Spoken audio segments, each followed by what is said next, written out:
anotándola y al final vamos a hacer algo bien fluido de ida y vuelta. Así que si les parece bien, arranca Cecilia con su presentación. Gracias.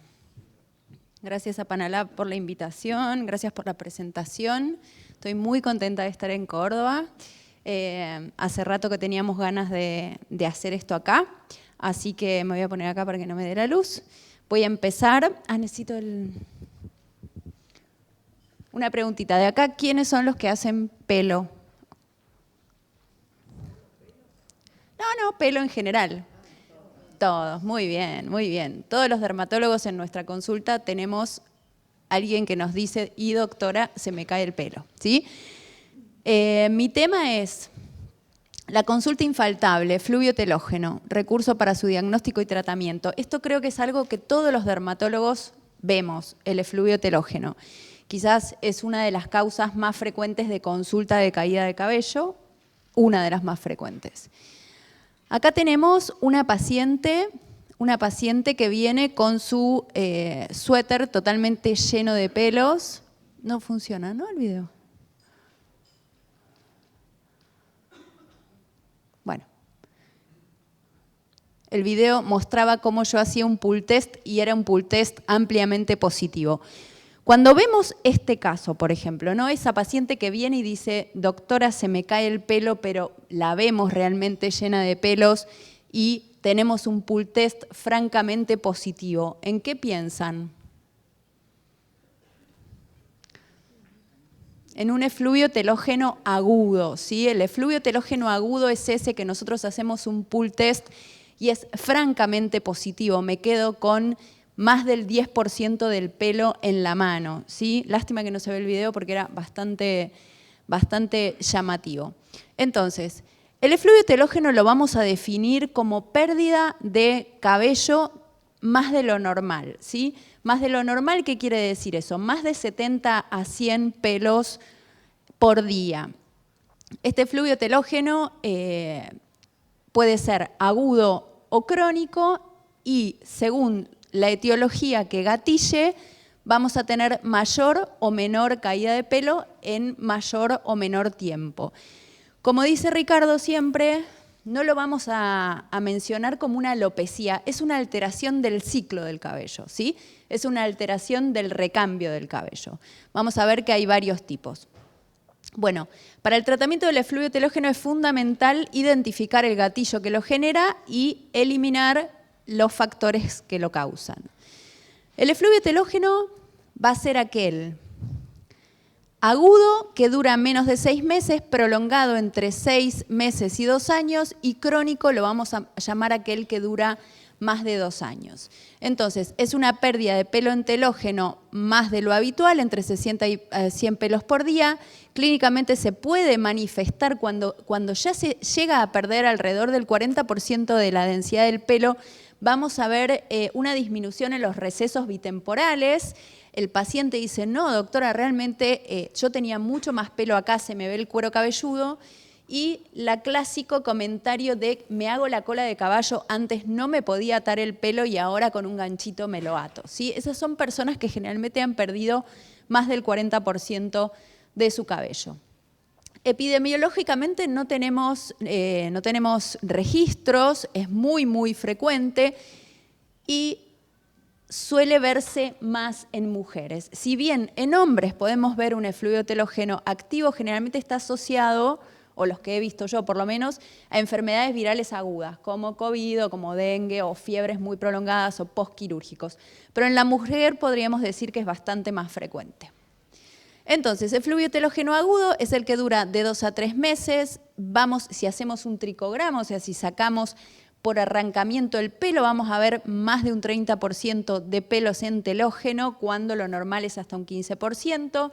Las causas más frecuentes, dengue, COVID, posparto, anemias ferropénicas pero agudas, postquirúrgicos, situaciones traumáticas agudas, hipotiroidismo, ¿sí? Se pierden entre 200 y 400 pelos por día, el pull test es positivo, tenemos que saber que es reversible y el pelo lo vamos a recuperar en 6 a 12 meses, una vez que frena la caída. Bien, a ver si se ve este.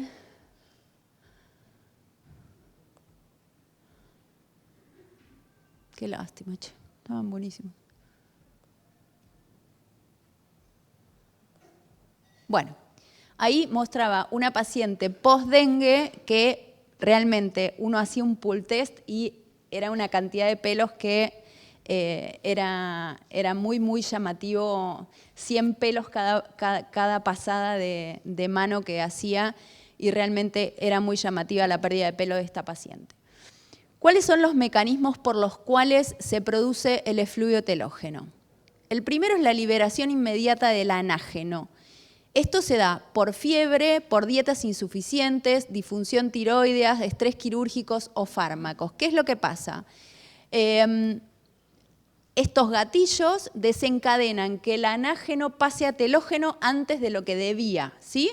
Entonces, un porcentaje más grande de lo normal pasa el anágeno a telógeno y ese pelo se pierde en 3 o 4 meses. Por eso, el gatillo que vamos a preguntar generalmente es 3 meses previo. No es inmediato. Liberación retardada del anágeno. Por ejemplo, en el parto o la supresión del minoxidil. Sabemos que durante el embarazo el anágeno se perpetúa más allá de lo normal, al igual que el minoxidil mantiene el anágeno más tiempo activo. Entonces, en el posparto o cuando suspendemos la toma o la aplicación de minoxidil, se genera un efluvio telógeno porque deja de estar lo que me mantenía el anágeno más largo. El síndrome del anágeno corto, que ya lo conocemos, liberación inmediata del telógeno, esto es por el inicio del minoxidil. Sabemos que el minoxidil, del cual vamos a hablar hoy, es una droga que acorta el telógeno, entonces el telógeno no llega a cumplir el tiempo que tiene que cumplir, que son 3 meses, esa fase se acorta y se pierde todo el telógeno junto. Eso es lo que nos va a dar el shedding del minoxidil, ¿sí? Y la liberación retardada del telógeno es por cambios estacionales. No le sucede a todo el mundo, pero generalmente el telógeno se suele mantener en épocas de frío y cuando viene el calor se pierde todo junto, ¿sí? Son los cambios estacionales. Algunos lo traemos de los mamíferos menos evolucionados, digamos, y a nosotros, algunos seres humanos, nos pasa y a otros no. Bien, el efluvio telógeno crónico, quizás para mí uno de los diagnósticos más difíciles, no solo de los diagnósticos más difíciles, sino del tratamiento más difícil. Son generalmente pacientes femeninas que pierden el pelo por más de 6 meses, tiene una evolución errática, tiene periodos de actividad y de reposo, o sea, hay épocas donde se pierde el pelo que no dependen de lo estacional. No le podemos encontrar una causa aparente, pero el paciente realmente pierde y pierde cabello. Va a presentar raleamiento bitemporal también. No se evidencia miniaturización que nos haga pensar que estamos frente a una alopecia androgenética. Es multifactorial, es idiopática, suele cursar con tricodinia y el pool test suele ser positivo o negativo. Y si es positivo, es leve, ¿sí?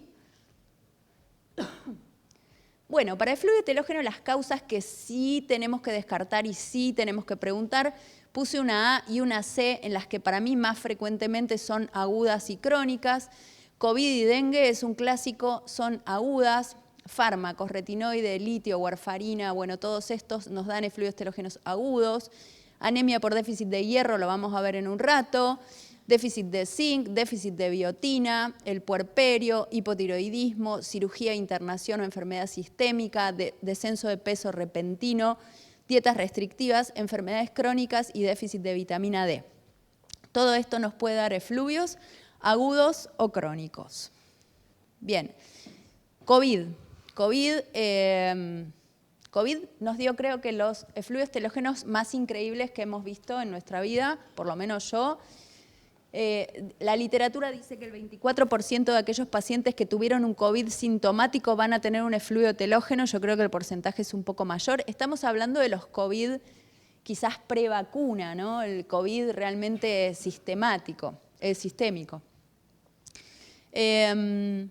Aquellos que tuvieron fiebre alta, la característica es que suele darse un poco antes que los efluvios telógenos normales, suele darse a los 2 meses, al mes y medio, y en algunos casos en pacientes que se internaron durante la internación. Se supone que si 200 días post-COVID no aparece el efluvio, no va a aparecer. La duración de la pérdida dura alrededor de 2 meses. La restitución es ad integrum.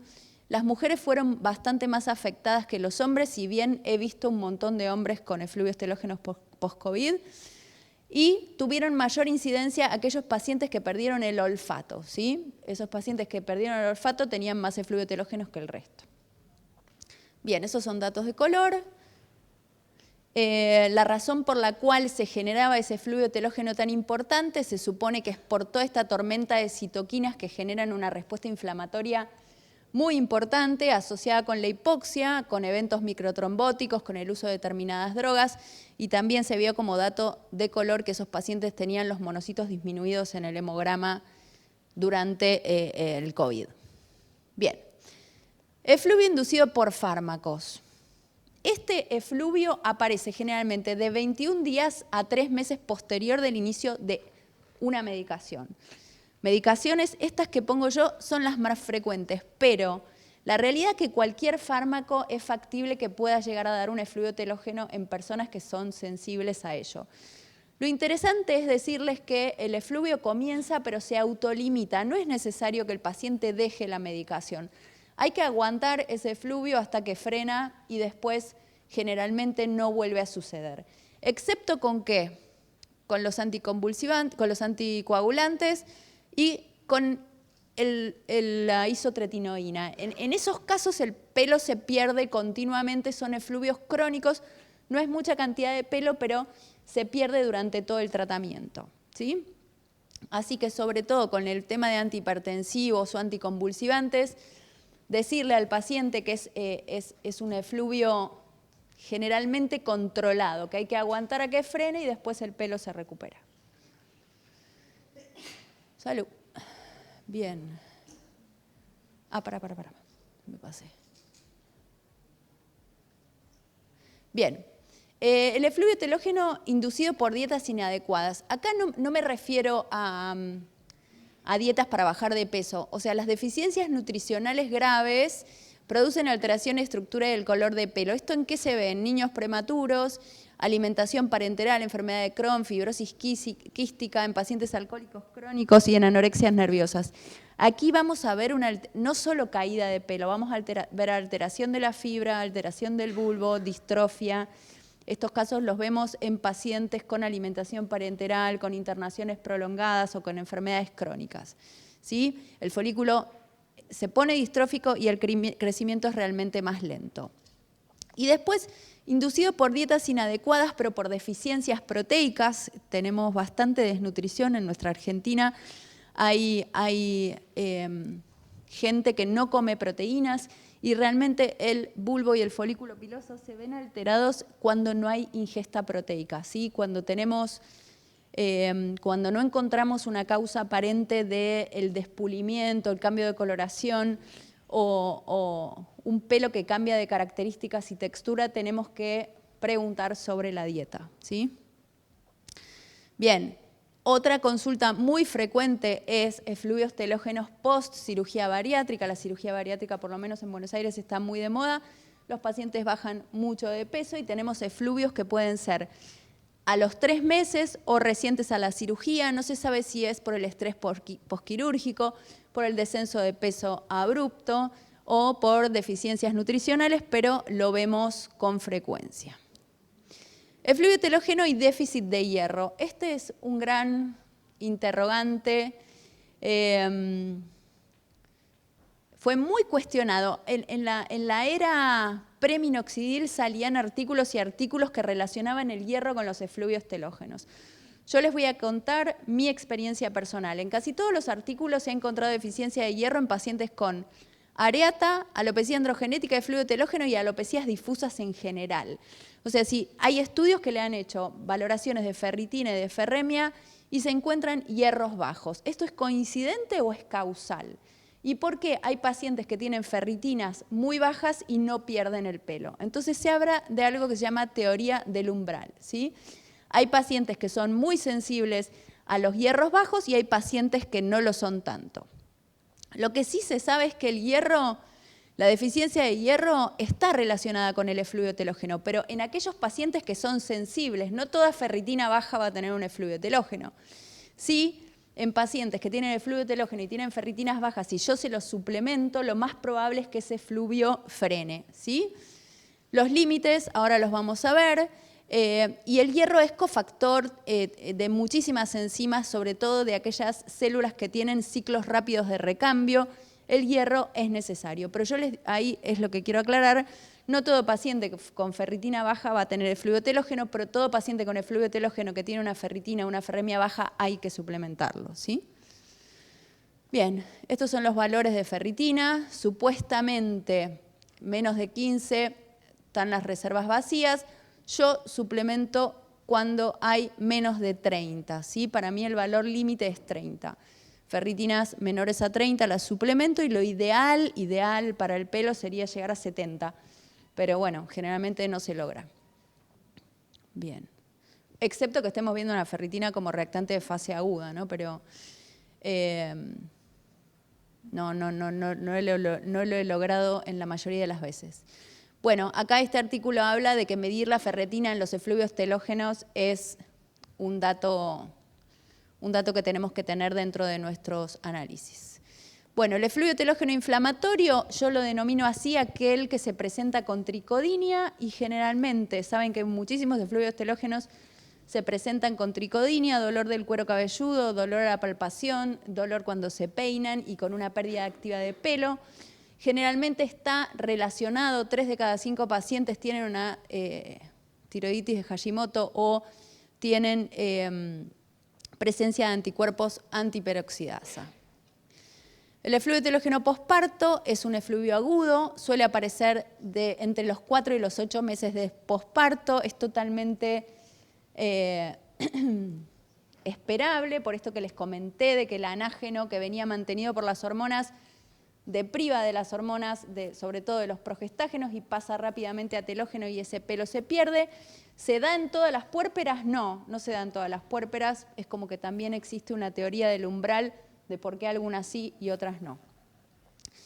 Tiene característica de efluvio telógeno agudo, puede cronificarse o desarrollar alopecia androgenética según predisposición y el pelo se recupera completamente. Un dato de color, en el 5% de las mujeres hay una tiroiditis posparto, entonces si la mujer persiste con el efluvio y presenta tricodinia, es de buena práctica hacer anticuerpos antitiroideos porque igualmente no tienen disfunción tiroidea, pero son hallazgos que están publicados.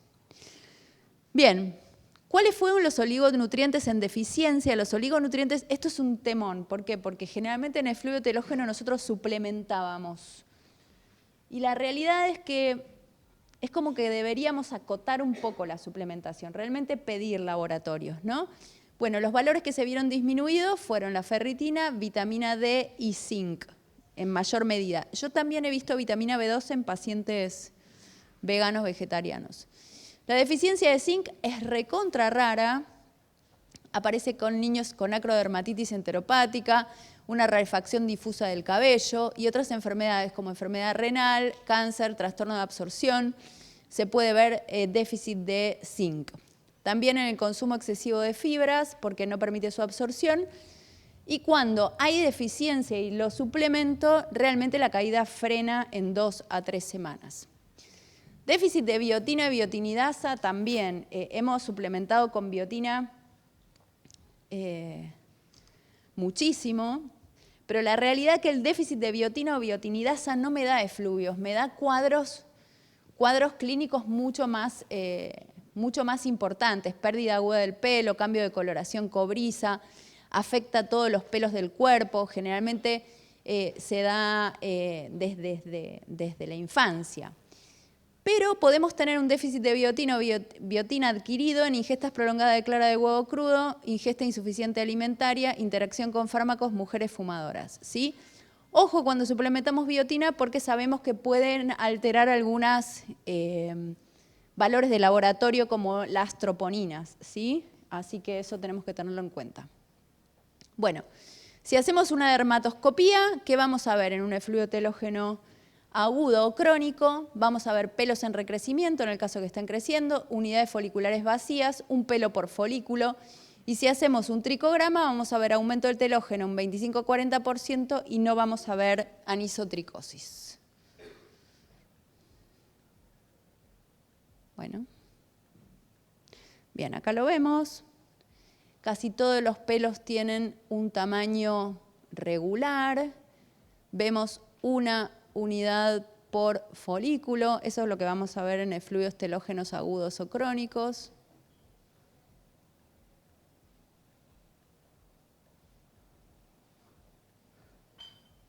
Acá vemos algo más avanzado, folículos vacíos, unidades foliculares simples con un solo pelo, alguna presencia de vello, pero menos al 20%.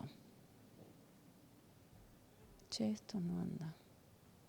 Bueno, recursos para el tratamiento, para ir finalizando. El efluvio telógeno agudo de causa conocida, tengo que hacer soporte emocional y físico del paciente porque realmente lo angustia un montón. Indicar medidas higiénico-dietéticas. Yo indico corticoides de alta potencia local, sobre todo post-enfermedades virales, clobetasol local. Suplementar algún oligoelemento si es necesario y evaluar si tiene alguna droga que esté generando el efluvio y posibles alternativas.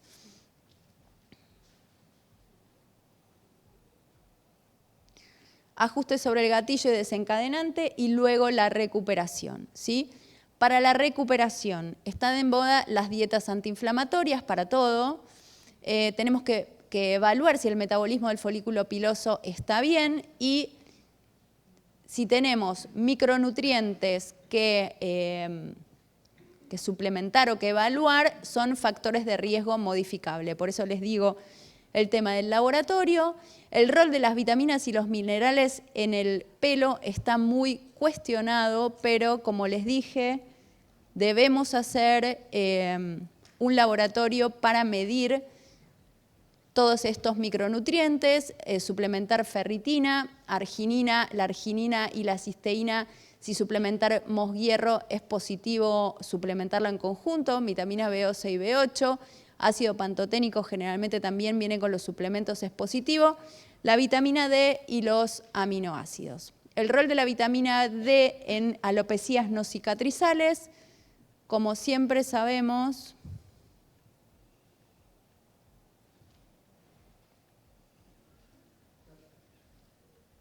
che, no pasa esto. Había otro ayer que pasaba bárbaro. Ahí está. Bueno, la vitamina D sabemos que regula el metabolismo fosfocálcico, que es un inmunomodulador y regula la diferenciación celular. Siempre que haya déficit de vitamina D, la vamos a suplementar.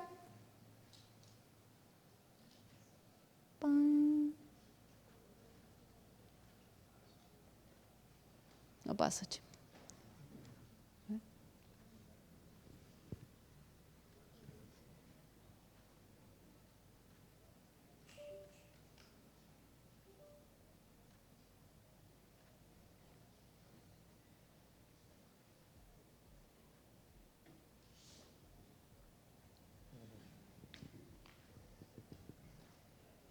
Bueno, acá hay un artículo que habla del colágeno hidrolizado con aminoácidos. Sabemos que con el colágeno hidrolizado hay trabajos que lo avalan y trabajos que no. Realmente este es un trabajo en efluvio telógeno no patrocinado realmente y habla de mejoría en los pacientes con efluvio telógeno con la administración de colágeno hidrolizado, aminoácidos, vitaminas y minerales. Siguiente. Así que estos pacientes se podrían beneficiar con su uso durante 3 meses. Adelante. Bien, y como tratamientos locales vamos a tener minoxidil, loción o espuma, estimulantes del factor de crecimiento endotelial como el alfa-tocoferol nicotinato que viene en loción y análogos de las prostaglandinas como latanoprost y bimatoprost. Siguiente. Como tratamientos coadyuvantes, mesoterapia, plasma rico en plaquetas, terapia lumínica y microneedling. Siguiente.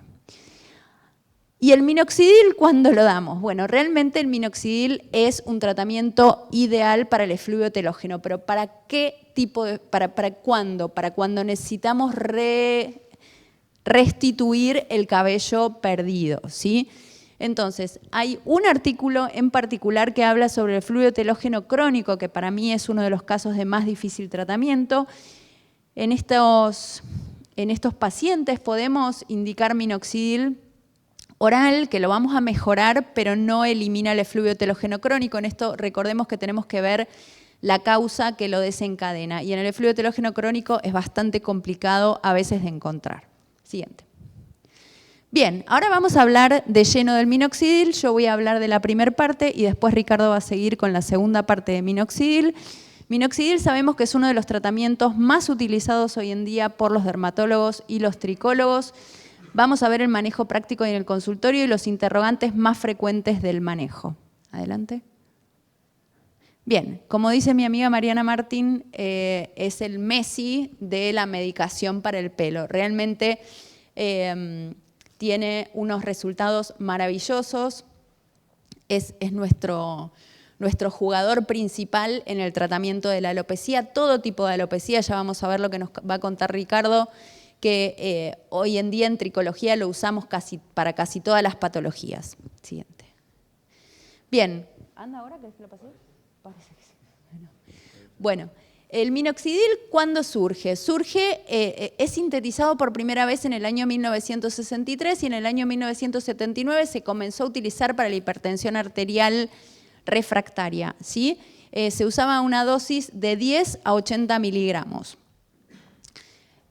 Cuando vieron los efectos adversos que generaba, que el 50% de los pacientes tenía hipertricosis, dijeron, esta no es una buena droga para la hipertensión porque traía otros efectos adversos cardiovasculares, pero es una droga espectacular para estimular el crecimiento del pelo. Entonces, en ese momento se lanzó lo que es el minoxidil en loción, con excelentes resultados. Se generó al 2%, al 5%, después fue aprobado para uso en hombres, después fue aprobado para uso en mujeres. El uso tópico duró por bastantes décadas hasta que el genio de Rod Sinclair dijo, bueno, y si lo damos oral de nuevo, pero a baja dosis, vamos a tener efectos sobre el pelo y no vamos a tener efectos adversos.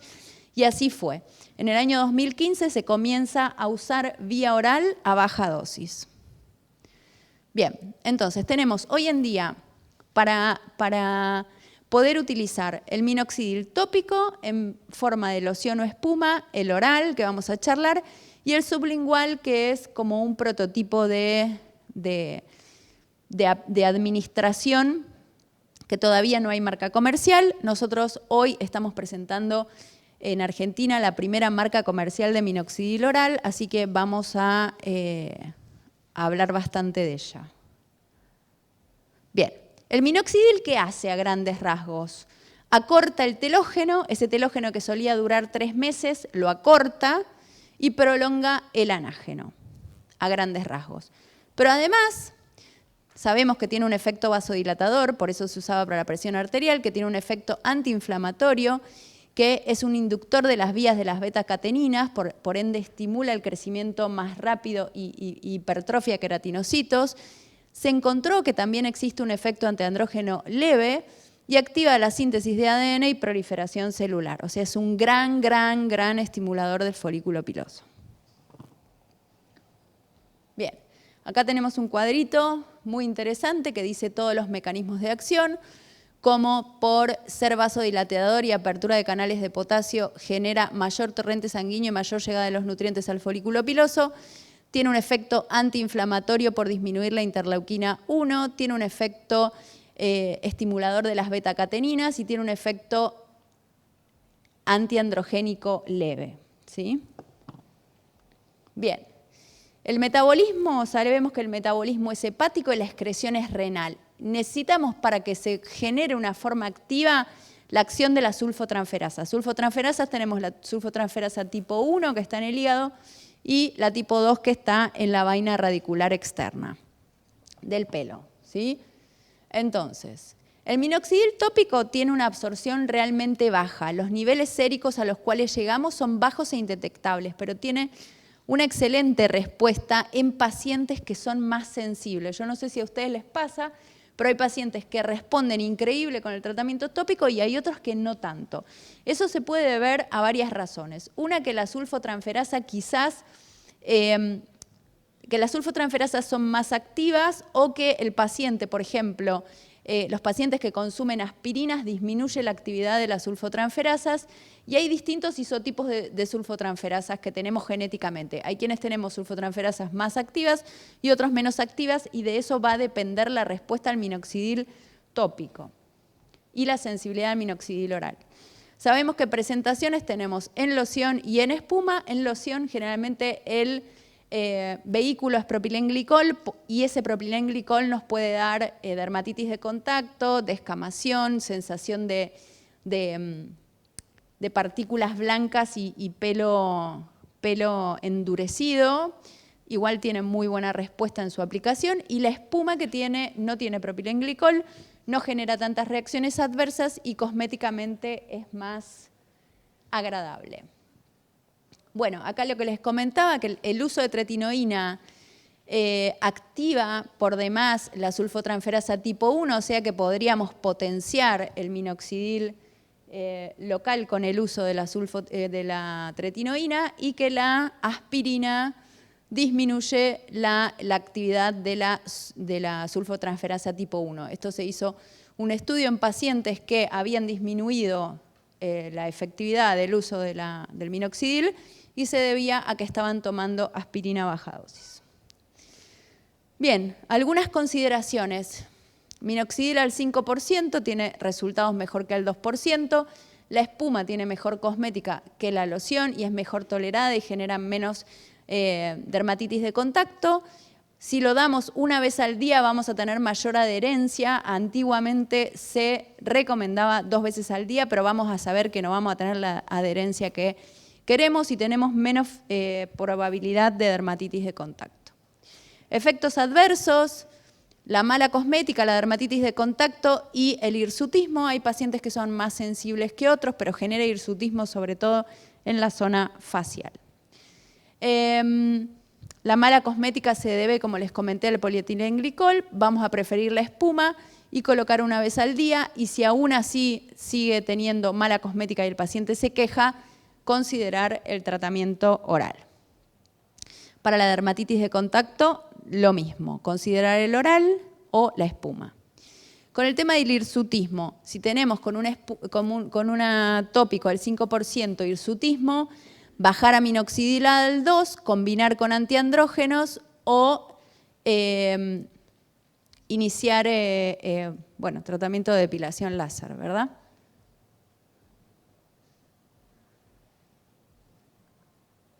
Bien, ahora vamos a hablar del minoxidil oral. El minoxidil oral se hicieron bastantes estudios, hay muchas publicaciones últimamente, pero este estudio es de 1.404 pacientes donde se les dio minoxidil oral a baja dosis y se terminó de concluir que es una droga segura, que únicamente un 20.6% de los pacientes presentaron efectos adversos leves y solamente 1.7% de los pacientes lo discontinuaron. ¿Qué quiere decir? Que los efectos adversos no eran tan importantes y que la respuesta clínica, terapéutica, era muy, muy buena. Por eso hay muy baja tasa de pacientes que dejan la medicación. El efecto adverso más frecuente, que es dosis dependiente, es el hirsutismo, aumento de pelo en la cara y en el cuerpo. Si vamos a hablar de dosis, la dosis de inicio ideal para la mujer para comenzar es de 0,5 miligramos y vamos subiendo de a 0,25 de a 0,5 cada 3 meses e idealmente la dosis máxima que vamos a utilizar es de 2,5. Mientras que en el hombre la dosis de inicio es mayor, 2,5, y vamos subiendo a través del tiempo a una dosis máxima de 5 miligramos. Bien, ¿cuáles son los efectos adversos a través del tiempo? Los efectos adversos que se van a ir generando es la taquicardia, que, bueno, si se generan, ¿no? Puede aparecer a las 24 horas, generalmente menos de 24 horas. Podemos tener aturdimiento o sensación de embotamiento que suele aparecer dentro de la primera semana. Cefaleas dentro de los 15 a los 20 días. Yo no sé qué experiencia tienen ustedes, pero en pacientes migrañosos la migraña se gatilla rápidamente cuando damos minoxidil. Pero bueno, en cefaleas puede generar cefaleas que se pueden manejar con analgésicos comunes. Ahora, el paciente migrañoso no, suele empeorarle bastante la migraña. Retención de líquido y edema puede ser en miembros inferiores, periorbitario y la presencia de hipertricosis, aparece generalmente del mes y medio a los 3 meses. Bueno, entonces, efectos adversos, vamos a hablar de cada uno. El efecto shedding. El efecto shedding, como les comenté, suele aparecer más o menos entre los 15 días y mes y medio. Se da por la liberación rápida, el acortamiento del telógeno y la liberación rápida del telógeno. Esto se lo tenemos que decir al paciente. Es fundamental decirle, te va a pasar esto, porque si no va a decir, la medicación me hizo mal, no la quiero tomar más porque la empecé a tomar y se me empezó a caer el pelo, o sea que es importante aclararle al paciente. Bien. El hirsutismo, dentro del mes y medio a los 90 días, si no tiene hirsutismo le podemos ir aumentando la dosis cada 3 meses y si lo tiene, disminuir la dosis o depilación. En general, el hirsutismo le importa mucho a la mujer argentina, en el resto del mundo no interesa tanto el aumento de pelo corporal. Facial se va a dar mayormente en la sien y en las patillas, luego en la zona central y luego en la frente, entrecejo y las mejillas. Este es el formato de aparición del vello facial. Bien, la taquicardia. La taquicardia suele aparecer en menos de 24 horas. Puede estar asociada con hipotensión ortostática, palpitaciones y cambios en el electro. Esto generalmente se ve a dosis intermedias a altas, ¿sí? Entonces, la taquicardia puede ser un cambio leve que surge en las primeras 24 horas. Ahí lo que tenemos que hacer es o bien bajar la dosis o bien decirle al paciente que lo tome, por supuesto, de noche y acostado, porque la disminución de la presión suele aparecer dentro de las 2 primeras horas, ¿sí? Y bueno, en casos muy avanzados, derivar a cardiología y suspender hasta tener la respuesta del cardiólogo. Bien, el aturdimiento. El aturdimiento es esta cosa de atontamiento, de sentirse embotado. Suele aparecer al 7º día. Hay que idealmente suspender y reiniciar a menor dosis y ver si eso mejora. Tomar inmediatamente antes de dormir, tomar bastante líquido y, si es necesario, si el paciente estaba tomando antihipertensivos, ver de ajustar las dosis, porque quizás el paciente tiene superposición de drogas. Bueno, retención de líquidos suele darse, como les comenté, en miembros inferiores y también facial, suele aparecer al mes y medio o a los 3 meses. Idealmente lo que se hace es disminuir la dosis o asociar con espironolactona por su efecto diurético, ¿sí? Sobre todo en mujeres si queremos un efecto antiandrógeno asociado también. Bueno, la cefalea, como les comenté, aparece a los 15-20 días. Podemos probar con disminuir la dosis o dándole analgésicos comunes, pero la realidad es que las migrañas no mejoran bajando la dosis. Así que uno de los datos a preguntar al paciente es si es migrañoso. Ahí yo lo evitaría. Bueno, cuando el paciente toma antihipertensivos, ¿qué pasa? Tiene un efecto sinérgico, tenemos que evaluar el riesgo de hipotensión, preguntar cuántas drogas toma para la presión arterial, si tiene una presión arterial inestable, si tiene hipotensión ortostática, si aparte tiene algún otro tipo de patología cardiológica. Ir ajustando la dosis en forma progresiva lenta, no asociar antagonistas cálcicos porque me va a empeorar la taquicardia refleja y me va a generar más edema, nifedipina, amlodipina, no, con ellos no darlo. Y se tolera muy bien con beta bloqueantes, IECA y ARA2. Bien, se estuvieron haciendo a partir de esto varios estudios que se publicaron sobre pacientes normotensos que toman minoxidil y pacientes hipertensos medicados para hipertensión tomando minoxidil. Y los resultados fueron más o menos los mismos. Tienen un buen perfil de efectos adversos similares a los de frecuencia de la población normal, aquellos pacientes que eran hipertensos tratados. Los pacientes hipertensos no necesitan evaluación cardiológica previa al tratamiento con minoxidil, excepto estas cosas que le dije, que esté tratado con inhibidores de la bomba cálcica. o estén tratados por alguna otra patología, fibrilación auricular, etc. Bien. ¿Qué pasa con esta? Hay publicaciones desde que se empezó a usar mucho el minoxidil. Ha habido 2 casos de pericarditis en pacientes, o sea, la pericarditis, el tamponamiento pericárdico y el edema en pericardio fueron publicados a dosis altas de minoxidil, ¿sí? Cuando se usaba para hipertensión, entre 10 y 80 miligramos. Pero hay como casos idiopáticos en pacientes sanos con dosis bajas. Esto se los cuento para que sepan, pero solamente hay pocas publicaciones por ahora.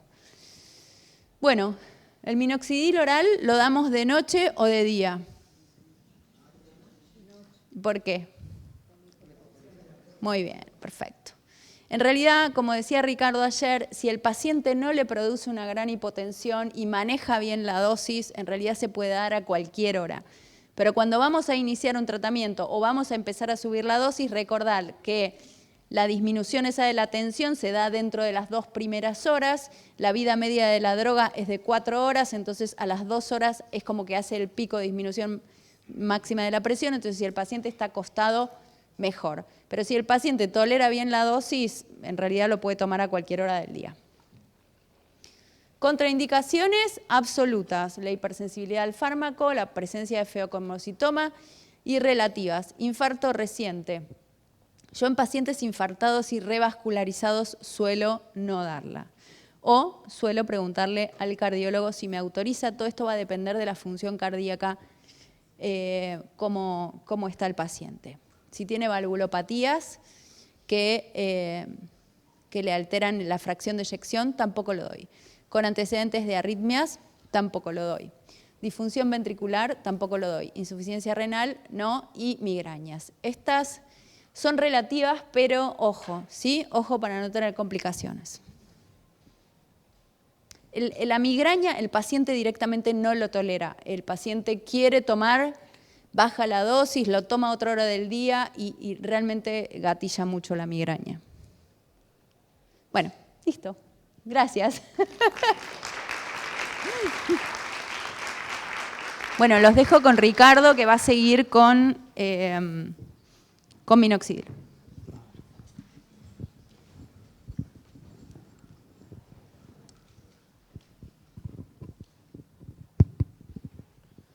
Bueno, buen día, ¿cómo están? ¿Todo bien? Mi nombre es Ricardo Salmon, los que no me conocen, yo me formé en el Hospital Fernández en Buenos Aires, después me formé como tricólogo en Estados Unidos, en Miami, con la doctora Antonella Tosti.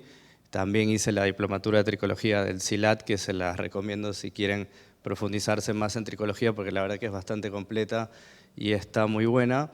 Y bueno, actualmente me dedico a mi consultorio particular. Prácticamente todo es tricología y algo de dermatoclínica y estética también.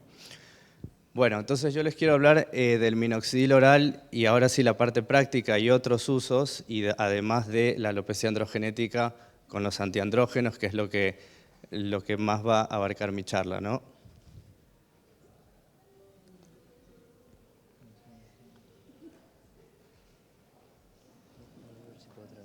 ¿Este no sirve? Bueno, lo voy pasando acá. Sí. Ah, listo. Bueno, entonces, nada, recordar lo de la dosis que dijo Ceci, de que en tricología el minoxidil son microdosis, digamos, ¿no? Entonces, nada que ver con lo que se usaba antes como antihipertensivo. En hombres el rango es de 2.5 a 5 miligramos y en mujeres de 0.25 a 2 hasta 2.5. Y todas estas son las indicaciones para lo que está el minoxidil, tanto tópico como oral, ¿no? Tenemos alopecia androgenética masculina, femenina, fluvio telógeno, alopecia areata, cicatriciales también, post-quimioterapia, post-hormonoterapia, crecimiento de barbas y cejas, que es algo por lo que preguntan mucho, síndrome del anágeno suelto y displasias pilosas. Pero de acá, por ejemplo, tenemos el minoxidil tópico, que está aprobado por FDA y ANMAT, solamente para estas alopecias, la androgenética, tanto masculina como femenina. Y en cambio, el vía oral no está aprobado en nada y es todo uso off-label, pero bueno, lo usamos hace bastante tiempo. Hay muchos artículos, digamos, pero obviamente falta la parte de la aprobación, ¿no? Entonces, la diferencia minoxidil oral, minoxidil tópico, sí se los puede usar al mismo tiempo, es real, se potencian, o sea, nada mejor que aplicarlo desde afuera y también desde adentro, va a producir un efecto sinérgico, digamos. ¿Cómo se hace para pasar de tópico a oral? Porque hay dos tipos de perfiles de pacientes. Uno que salió el vía oral, entonces quiere dejar, está desesperado por dejar ya la loción o la espuma para cambiarse a vía oral, entonces en ese caso no le vamos a ofrecer que use los dos al mismo tiempo, ¿no? Sino que ahí hacemos la transición para el efecto shedding, que no sea tan, al pasar del tópico al vía oral, puede haber algo de efecto shedding. Entonces la forma que podemos hacer es superponer durante 15 días que use las dos cosas, por ahí el minoxidil tópico que lo use una vez en el día y usar el vía oral. Y después de los 15 días quedarse solamente con la pastilla. Más probabilidades de efectos secundarios, sí, sobre todo si se usa mal el tópico, por ejemplo, por ahí si lo usan 2 veces al día, yo lo que les digo es que si van a usar el oral, por ahí no es tan necesario que usen el tópico 2 veces en el día en el caso de los hombres, o tantos días en la semana en el caso de las mujeres, sino que por ahí con que lo usen de lunes a viernes una vez por día y sigan tomando el vía oral. Y quizás no tomarlos en el mismo horario, porque ya vieron lo de la vida media, para que no sea, digamos, no actúe muy cerca de las dos tomas, ¿no? De las dos aplicaciones. Ventajas y desventajas del minoxidil tópico y oral. Bueno, esto es más o menos lo que ya se sabe. El tópico está aprobado, como les decía, su uso en alopecia, así sea en una alopecia, pero está aprobado. Numerosos estudios de evidencia científica, porque es algo que ya está hace mucho más tiempo. No tiene efectos secundarios sistémicos, en cambio las partes negativas es que es menos cómodo, menos adherencia, porque sobre todo en mujeres el pelo lo deja feo, lo deja muy seco, es difícil después de peinar, deja a veces este residuo que parece caspa, que hablaba Ceci, y eso entonces hace que el paciente tenga menos adherencia al tratamiento, ¿no? Así que, y a veces lo usan mal, a veces lo usan 3 veces por semana, una vez en el día, qué sé yo, y la verdad que para usar mal un minoxidil tópico es mejor no usarlo, porque si no siempre va a estar en constante efecto shedding y nunca va a terminar de mejorar. Entonces, y obviamente lo malo son los efectos secundarios locales, ¿no? Y el oral obviamente es más cómodo, por ende más adherencia al paciente. En el caso, por ejemplo, de los pacientes hombres que son más prácticos con alopecia androgenética, se toman 2 pastillas al mismo tiempo y ese es solo su tratamiento, por ejemplo, con el finasteride o el dutasteride, y no tienen que andar poniéndose nada en la cabeza, por ejemplo, ¿no? Como cosas negativas, no está aprobado, como les decía, todo su uso es off-label y hay gente que a veces eso le importa. Pocos estudios de evidencia científica, si bien ya se sabe, como mostró Ceci, hay varios estudios, pero bueno, falta porque el tema de que es algo más nuevo. Y los efectos secundarios sistémicos que a algunas personas les da miedo, incluso a nosotros médicos por ahí, no les digo que, o sea, nosotros ya usamos minoxidil hace bastante tiempo y tendré 8 de cada 10 pacientes que toman minoxidil y entonces uno medio que le pierde el miedo como todo, pero siempre con respeto y saber. Lo importante es, porque hay numerosos efectos secundarios que habló Ceci, pero lo importante es saber qué hacer cuando aparecen y entonces ahí sí uno le pierde el miedo y entonces aprende más el manejo del minoxidil oral, que la verdad que es lo mejor que pudo haber salido ahora. Bueno, otros usos menos conocidos, menos frecuentes, que es el minoxidil oral en alopecia areata, sí se puede dar. La alopecia areata en sí es ya saben, es una patología más frecuente en mujeres, tiene que ver con un trastorno autoinmune de los folículos pilosos, del crecimiento también del cuero cabelludo y de la barba. Es acá coadyuvante, porque obviamente no es el tratamiento en sí de la alopecia areata, pero sirve para cuando ya esté bajando esta respuesta autoinmune, ahí entonces para acelerar los ritmos de recuperar más rápido la zona del pelo. En el caso de placas, por ahí con un tópico suficiente, y en el caso si es una universal total, sí le podemos dar un minoxidil oral, pero de vuelta hasta no estar solucionado el tema autoinmune, es como que no va a arrancar el efecto del minoxidil, ¿no? Y la duración del tratamiento acá es, bueno, hasta que se recupere la zona o se puede hacer a largo plazo sin problemas. Se puede combinar, obviamente, como les decía, con otras cosas, corticoides tópicos, infiltrados, incluso en pulsos, si hiciera falta, vía oral, ¿no? En alopecias cicatriciales, no sé si manejan mucho alopecias cicatriciales o han visto muchos casos, pero a partir del COVID se han visto más casos, la verdad. Sobre todo estos dos, alopecia frontal fibrosante y líquen planopilar. Hay más, pero estas son las más comunes que se están viendo cada vez más. Se habla, por ejemplo, en España de una epidemia de alopecia frontal fibrosante. Y bueno, son trastornos no autoinmunes, sino autoinflamatorios que de los folículos pilosos donde se destruyen y se reemplazan por cicatriz. Entonces, por eso van a ver que la piel de la zona donde estaban los folículos es diferente, es una cicatriz, es blanca, digamos, ¿no? Y el minoxidil también se puede usar acá, también va a servir como coadyuvante, o sea, no es el tratamiento ideal, o sea, el principal, digamos, es el secundario, para, ahora les voy a decir qué es lo que hace y por qué lo usaríamos acá. Aumenta la circulación del cuero cabelludo y entonces, como estamos hablando de que se va reemplazando por cicatriz, ese tejido se va muriendo, digamos, y también la circulación que llega al mismo. Entonces, tratamos de que la circulación esté ahí intacta y se mantenga lo más que se pueda, mientras además hacemos el tratamiento antiinflamatorio, que puede ser tetraciclinas, puede ser hidroxicloroquina, bueno, otros también inmunosupresores, que vayan a detener la progresión de esta enfermedad. Pero mientras tanto, el minoxidil, y si lo combinamos, como dice ahí, con dutasteride, entonces vamos por lo menos a preservar la calidad del pelo que está alrededor y que esto no avance tan rápido. Además, vamos a producir como un efecto cosmético, o sea, una mejora cosmética en el sentido del pelo que ya tiene. Por ejemplo, les quería mostrar este caso, o sea, quizás la placa, este es un líquen planopilar, la placa por ahí no ha disminuido, o muy poco, porque ya la verdad es que cuando se pierde el pelo, ya el objetivo no es recuperarlo, el objetivo es frenarlo y mantener bien el pelo alrededor. Entonces lo que hace el dutasteride con el minoxidil es que el resto del pelo se vea mejor, de mejor calidad, y quizás salga algo más de volumen donde ya hay en los bordecitos de las placas, entonces sea más fácil para la paciente cubrir la placa. Entonces, más o menos, esa es la idea del minoxidil en estos casos. Crecimiento de cejas, barba y vello corporal es algo que también consulta bastante los hombres, digamos más o menos entre 20 y 30 años. Se lo usa gracias a su efecto secundario de hipertricosis, obviamente, y la hipertricosis bueno, va a dar vello deseado y vello no deseado.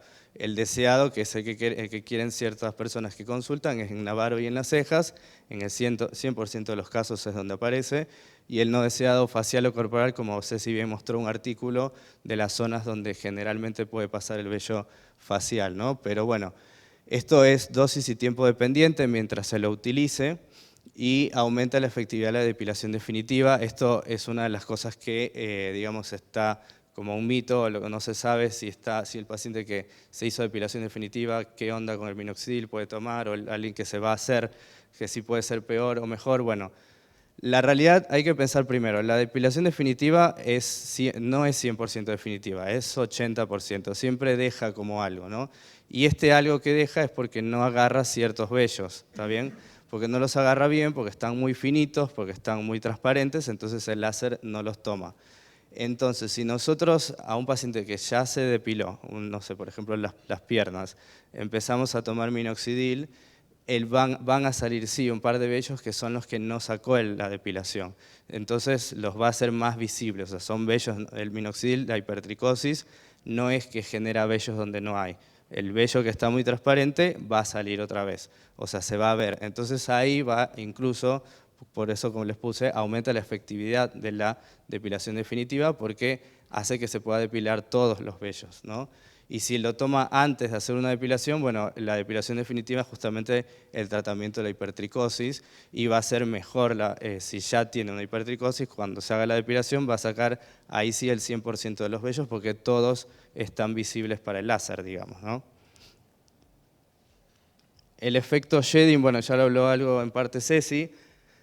Yo lo que les quería, digamos, para reforzar es que se produce una especie de reseteo, como puse ahí en el ciclo del pelo, o sea, los que se estaban por caer, porque no todos están en andágeno, los que están en telógeno, que se estaban por caer en un par de meses, bueno, es como que se adelantan para pasar a anágeno y estar fuertes, entonces ese adelanto es este reseteo, este efecto shedding que por ahí pasa en 2 semanas que se empiezan a caer todos esos, ¿no?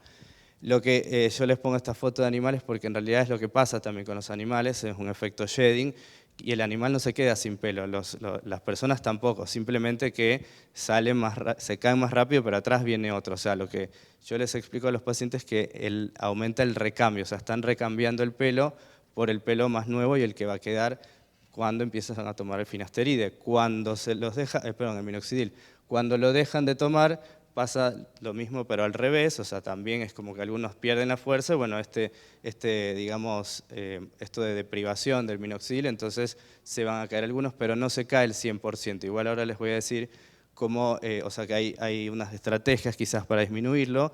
Por ejemplo, utilizar a dosis bajas, porque sabemos que aparece en las primeras semanas, entonces por ahí arrancamos con dosis más bajas, aunque tengan en cuenta que, al menos en la experiencia, es que si usan dosis bajas, por ahí quizás el efecto shedding no es tan fuerte, pero puede durar más, digamos, ¿no? Es como más suave, pero se extiende más. Y si son dosis más altas, quizás es más intenso, pero durará una semana y nada más. Así que también dependerá del perfil del paciente, porque una paciente con efluvio telógeno, como habían hablado, que ya viene con mucha caída, no le vamos a dar una dosis más fuerte porque va a generar más caída, ¿no? Entonces, y es justamente por lo que se queja. Así que según eso también vamos a ver qué dosis le vamos a dar, ¿no? Otra cosa es que, por ejemplo, en una alopecia androgenética, que también le vamos a dar un antiandrógeno, por ahí quizás arrancar con un antiandrógeno que algo frene la caída, algo esté más gruesos los pelos, y después metemos el minoxidil cuando ya haya bajado la caída o cuando veamos que ya tiene un poco más de pelo, más de grosor, entonces ya el efecto shedding no le va a asustar tanto porque ya empezó a recuperar algo.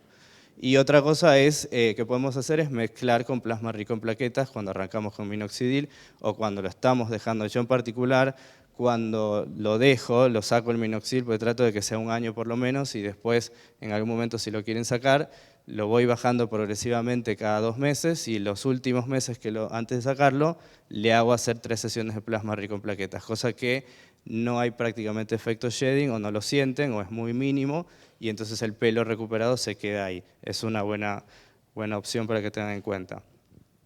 Consideraciones al momento de indicar el minoxidil oral.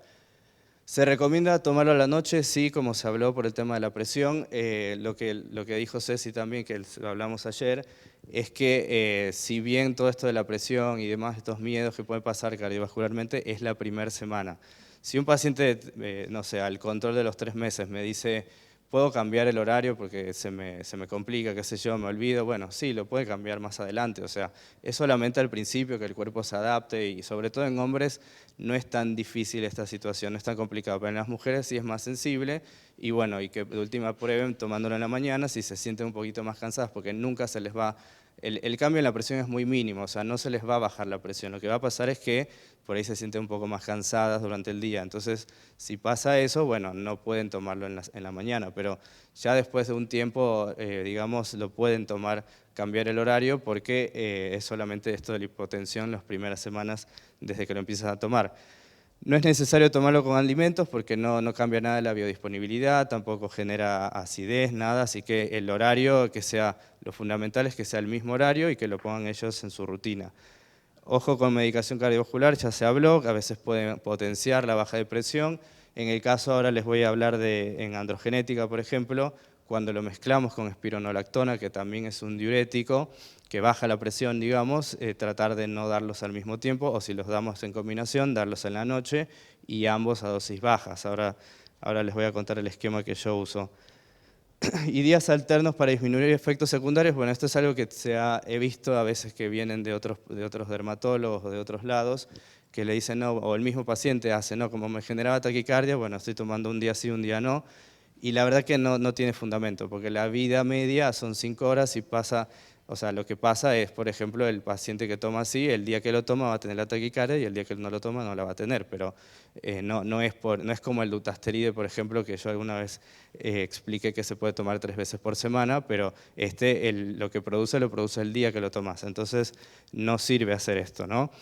Iniciar con menos dosis para disminuir los efectos secundarios, esto sí sirve, porque ya les mostró Ceci que la mayoría de los efectos secundarios ocurren al principio, en las primeras semanas, meses, entonces ya después podemos ir subiendo la dosis progresivamente hasta llegar a la dosis, digamos, que sabemos que está haciendo bien. que por ahí nos indica a veces la hipertricosis, como decimos, bueno, hasta acá está bien, o si ya en los controles vemos que tiene mejor el pelo, según la tricoscopía sobre todo, ¿no? Porque no a todos los vamos a llevar a dosis máxima, o sea, no todos necesitan llegar a dosis máxima. Hay personas más sensibles que con 2.5 en el caso de hombres o 0.75 de mujeres van bien.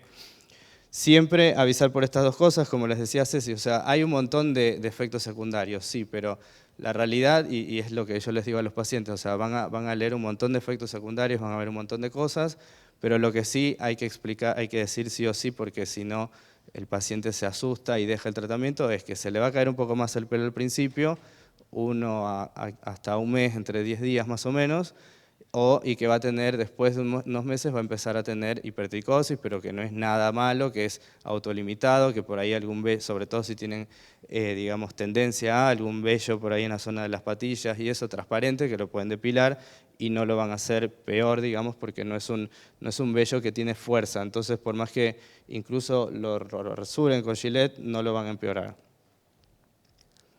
Bueno, y ahora vamos a hablar de alopecia androgenética y su manejo, ¿no? Que es la causa más común, más frecuente en las consultas dermatológicas y sobre todo tricológicas. Incidencia y prevalencia dependen de la edad y de la raza. 8 de cada 10 hombres la tienen y 4 de cada 10 mujeres la tienen también. Cada vez, digamos, después del COVID, que se empezó a hablar más del tema pelo, se empezó a diagnosticar más alopecia androgenética y la verdad que siempre hubo una bastante incidencia en mujeres, sino que pasaban más desapercibidas. Así que es bastante común, más de lo que se piensa. La edad de presentación en hombres puede iniciarse en la adolescencia, aunque su mayoría inicia entre los 20 y 30 años. Cuando inicia más temprano en los jóvenes es porque el componente genético es más fuerte, entonces vamos a necesitar cubrirlo con más cosas de tratamiento, pero también el joven responde mejor a los tratamientos. En mujeres hay 2 picos de presentación, adolescencia y menopausia, obviamente. A menor edad de presentación, mayor severidad. Y patrón de herencia poligénico, son varios genes que están implicados en esto. Factores agravantes, o sea, además de que ya tiene la predisposición, todas estas cosas pueden hacer que avance como a un nivel o que se empeore o que cuesta el tratamiento si sigue haciendo todas estas cosas. Inflamación del cuero cabelludo, como la dermatitis seborreica, por ejemplo, que a veces es lo más difícil de tratar. A veces es más fácil recuperar el pelo y el paciente se va a seguir quejando que se le cae el pelo, que tiene caspa, y la verdad que eso es una consulta bastante frecuente en los controles, y no es que no existe, digamos, resistencia al dutasteride, minoxidil o al finasteride. Entonces no es que se le cae el pelo porque el tratamiento dejó de funcionar, es porque algo más se agregó. Y la principal causa de ese algo más que se agregó es la dermatitis seborreica, y como tiene que ver mucho con el tema emocional, con el tema clima, o sea, le va a pasar siempre. Lo que hay que decirle al paciente es que mientras esté en tratamiento, sobre todo con el minoxidil, todo lo que se le cae lo va a recuperar rápido, así que no va a influir en su volumen capilar en general, digamos, ¿no? Cigarrillo, exposición al sol y calor, estrés, pérdida de peso, consumo de drogas, retinoides también, cuando hacen tratamiento con isotretinoína. A veces tengo pacientes que a veces por la misma grasitud del cuero cabelludo les doy isotretinoína, mejoran eso pero empeoran el afinamiento del pelo, entonces hay que más o menos buscar un balance. Deficiencia de hierro y otras vitaminas que si esto no se corrige tampoco, el tratamiento no va a mejorar el grosor del pelo del todo. Bien, entonces empezamos con la alopecia androgenética femenina. Esto les voy tirando datos nuevos que se saben ahora. 1/3 tienen alteraciones hormonales, pero 2/3, o sea, la mayoría de los pacientes no tienen alteraciones hormonales. Siempre se hace análisis de laboratorio, sí, en mujeres sobre todo, perfil hormonal, pero si está todo normal, no quiere decir que no es una alopecia androgenética femenina, porque de hecho, como les digo, la mayoría no tienen nada. Y en este caso el problema es que hay un aumento de sensibilidad en los receptores androgénicos en los folículos pilosos. O sea, ese es el problema, así que todo lo que se encuentre en sangre va a estar normal. El 50% de los casos tienen historia de herencia familiar, no todos, a veces es de novo, y en ese caso se llama Female Pattern Hair Loss. O sea, que si la habrán escuchado, bueno, es la misma patología. ¿Puede reflejar enfermedades crónicas? Sí, porque ya saben que todo lo que está en la piel o el pelo refleja cosas internas, como hiperandrogenismo, ovario poliquístico, hiperprolactinemia, hiperplasia suprarrenal o tumores ováricos o suprarrenales. Este artículo les quería mostrar que salió hace poco, que en pacientes mujeres con implantes mamarios, que digamos, analizaron a las personas que tenían implantes mamarios que producían patologías, alteraciones, y una de esas era caída de pelo, que era alopecia androgenética femenina, donde se vio que el 97%, el 74% de estas pacientes tenían esta patología de pelo, y de esas el 59% mejoraban con la explantación de estos implantes mamarios. Así que ojo en el interrogatorio, no se olviden de preguntar esto de cirugías. Fisiopatogenia, bueno, esto ya se sabe, digamos que la DHT, la testosterona, digamos, se transforma con los 5-alfa reductasa en DHT, que es nuestra enemiga acá, que va a afinar el pelo, afinarlo, miniaturizarlo tanto que ya después no puede romper la piel y se queda adentro, y si pasan muchos años puede ser que ya se destruye y no hay forma de recuperarlo. Así que una androgenética a veces se puede terminar haciendo permanente después de muchos años. La 5-alfa reductasa, para que recuerden, hay tipo 1, 2 y 3. En el folículo piloso está la tipo 1 y 2, bien, pero también hay en otros lugares, así que por eso, ahora que vamos a hablar de los antiandrógenos, sepan todas las relaciones que hay. Esto les quería mostrar que son las unidades foliculares, no sé si están asociados con ese término, pero las personas que manejan trasplante lo saben, digamos. Las unidades foliculares son que en cada folículo a veces pueden haber 2, 3 o hasta 5 pelos que salen al mismo tiempo. Y a veces en un paciente que se queja que se está afinando el pelo y demás, por ahí le ponemos el tricoscopio, el dermatoscopio, y podemos llegar a ver quizás alguno que sale uno solo, o de los dos que sale uno más finito. Entonces eso quiere decir que ya está empezando una alopecia androgenética. Por ahí eso, o sea, viéndolo bien con más detalle, quizás eso se puede como ir viendo que ya hay un inicio de una androgenética, porque las unidades foliculares están perdiendo los pelos o los está afinando de a poco, ¿no? Así que es un signo inicial. No sé ustedes si usan el dermatoscopio, o sea, ¿cuántos de ustedes usan para realmente diagnosticar pelos? O sea, ¿lo usan casi todos?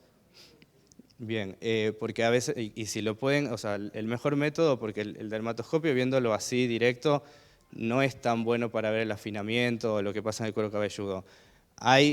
Si pueden comprar el adaptador con el celular, es lo mejor, porque la cámara lo ve mejor y uno puede hacerle zoom, porque este es el zoom que realmente necesitamos, digamos.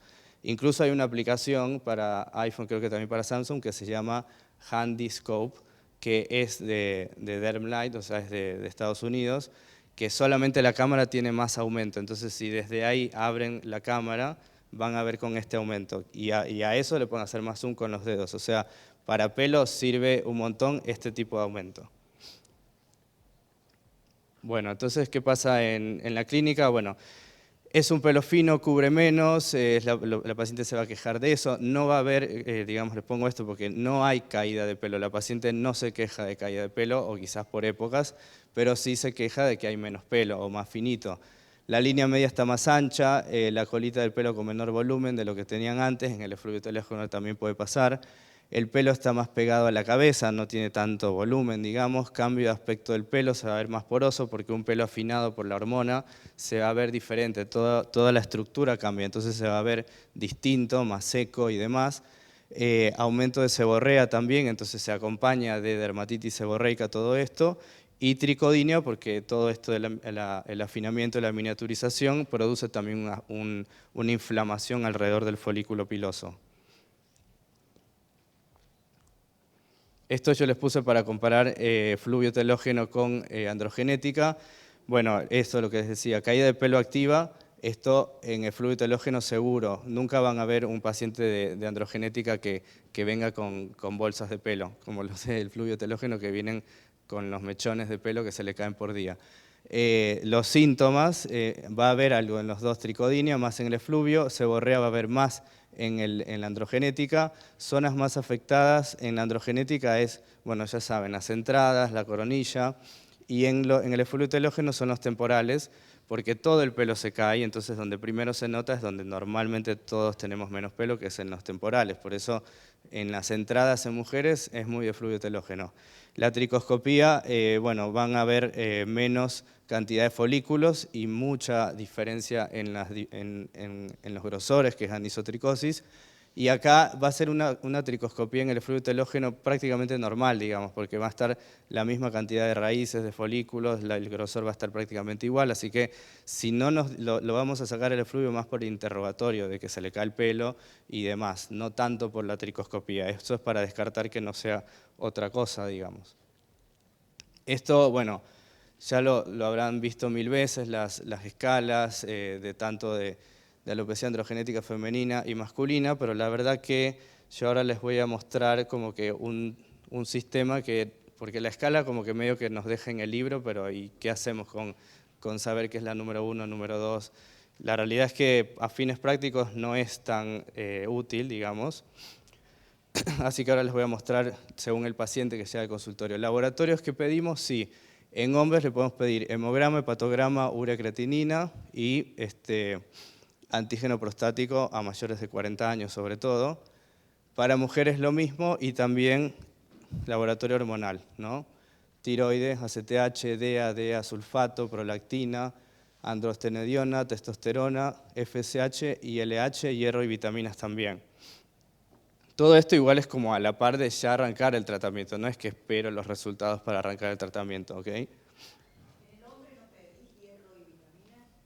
Por lo general, el hombre no tiene deficiencia de vitaminas en general. O sea, si sabemos que es una androgenética, ¿no?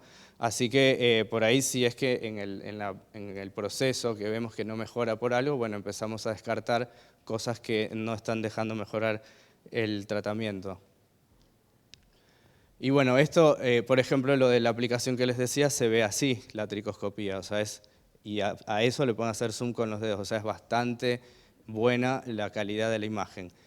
Y les quería traer esta paciente que en el mismo caso tranquilamente puedo pensar como que son 3 casos distintos de tricoscopía, o sea, 3 etapas de la androgenética distintas, ¿no? Dependiendo de dónde aplique, dónde ponga el dermatoscopio. Entonces, en el primer caso es por ahí hay uno que otro afinamiento, quizás las unidades foliculares algunas ya están de un pelo, por ejemplo, más finos, como que es algo bastante inicial, hay poco espacio descubierto. En el segundo ya hay como más afinamiento, hay más espacios vacíos, hay más unidades de un solo pelo. Y en el tercero ya directamente casi todas están de un pelo, hay algunos afinados y hay algunos puntos amarillos como este o como este, que son los folículos que ya dejaron de salir y se cubren por la seborrea que se acompaña en estos cuadros. Bueno, ¿cómo hacen el manejo en el consultorio? Yo no sé si ustedes tienen como un esquema para los pacientes que ven de pelo, porque la realidad es que necesitan un seguimiento especial, digamos, ¿no? Entonces, yo les cuento los que yo hago. Por ejemplo, hago una consulta de primera vez y después hago controles que hago cada 4 meses. Los controles durante el primer año y después, si está todo bien, a partir del segundo año les hago cada 6 meses, por ejemplo. Entonces, la consulta de primera vez sí, obviamente me va a llevar más tiempo, el interrogatorio, tricoscopía y el registro fotográfico de las fotos clínicas y de las fotos tricoscópicas es fundamental porque el paciente se olvida de cómo estaba antes y como el tratamiento es muy progresivo y la recuperación es muy progresiva, se olvida de que, por ejemplo, las mujeres sobre todo tienen que avanzar por adelante, entonces es la parte a veces más difícil de cubrir o la que demora más. Pero por ahí está mejorando atrás, pero como se sigue viendo todos los días adelante, en su cabeza a ella sigue igual. Pero al mostrarle la foto desde arriba ya se ve distinta, entonces bueno, cambia un poco, porque eso sobre todo al control que viene, que yo por eso lo cito a los 4 meses, que ya es un tiempo prudencial para ver cambios en fotos, o sea, antes no tiene sentido, como que ahí ya están un poco más incentivadas, digamos. Al principio es como que están medio ahí, que no creen mucho y que lo van a probar, porque además hay tanta mala experiencia dando vueltas, tantas clínicas, tantos lugares que te ofrecen de todo y entonces ya vienen como medio dudosos. Bueno, entonces las fotos sí son buenas para, digamos, que la paciente empiece a tener un poco más de ganas del tratamiento. Explicar la patología y expectativas, eso es fundamental, porque esto también es otro mito, o sea, es algo que está muy arraigado en la población. Si yo le digo que tiene una alopecia androgenética, es como decirle que tiene hipertensión, o sea, es algo crónico, el tratamiento tiene que ser, no les digo que la pastilla para toda la vida, pero tiene que estar siempre, toda la vida, haciendo algo por el pelo. Entonces, no es que, bueno, ¿y cuándo dejo la pastilla? ¿Cuándo? O sea, como que eso hay que cortarlo de raíz, porque esa ansiedad también, además que nos genera ansiedad a nosotros, es ansiedad para el paciente y eso hace caer el pelo. Entonces hay que explicar todo eso de entrada. Y bueno, y indicar el tratamiento personalizado, porque no es, como les decía, hay ciertos lugares que te mandan un combo entero para todos, y por ahí no todos quieren usar tópico, no todos quieren tomar 2 pastillas, no todos quieren pincharse la cabeza, entonces como que hay que, según el perfil, hay que ir viendo por ahí, si hay cosas que no les gusta, bueno, vamos con esto y después en el control vemos, ya cuando ven cambio por ahí ya cambian un poquito la cabeza y te aceptan ciertas cosas, entonces no vamos a mandar, si bien quizás nosotros lo vemos y decimos, este necesita todo porque necesita recuperar ya y rápido, pero por ahí no quiere que seamos tan intensos o porque por ahí lo siente muy invasivo, entonces lo hacemos como por partes, ¿no? Bueno, y entonces en cuanto al tratamiento, y con esto ya vamos terminando, yo, digamos, a mí me gusta dividirlo así, o sea, en fase de recuperación y fase de mantenimiento, o sea, la fase de recuperación, yo les digo, durante el primer año tratar de usar o tomar lo que más se pueda para recuperar el pelo dentro de ese año y después mantener eso que se recuperó. Entonces, que ya puede ser a partir del año, ¿no? Porque si me dicen o alguien está como muy desesperado porque quiere dejar la pastilla, lo que sea, le digo, por lo menos, hacelo por un año y después vemos. Ya ahí, cuando llegamos al año, algunos ya ceden y te dicen, bueno, 6 meses más, sí, porque está bien y todavía sé que me falta, bueno, pero lo hacemos lo del día, o sea, no pensemos en futuro, pero más o menos le podemos armar un plan tipo del primer año y después vemos cómo lo mantenemos, ¿no? Bueno, y estas son todas las opciones de tratamientos que hay. Antiandrógenos, minoxidil, mesoterapia, plasma rico en plaquetas. Antiandrógenos, inhibidores de la 5-alfa-reductasa, finasteride, dutasteride, espironolactona, bicalutamida también, que es bastante cara y yo en particular no he tenido que llegar a usarla con todo lo que hay. El minoxidil tópico, 5%, ya el 2% básicamente no se usa, solamente el 5% y dependiendo de la cantidad de veces en el día. Vía oral también, mesoterapia, finasteride, minoxidil, vitaminas, y yo en particular uso ya solamente mesoterapia con dutasteride porque la verdad que es la que mejor anda y genera cambios más rápidos también. El plasma rico en plaquetas, punto a punto, pápulas y microneedling. Les voy a hablar un poco de estos y ahora les digo los esquemas que yo uso, que es la parte que más va a interesar. Entonces, los antiandrógenos están el finasteride autorizado por los dos, FDA y ENMAT, inhibidor selectivo de la tipo 2 nomás, la dosis efectiva es de 1 miligramo por día, también en mujeres se puede dar hasta 5 miligramos, ya saben, por ahí 2.5 es una buena dosis para iniciar.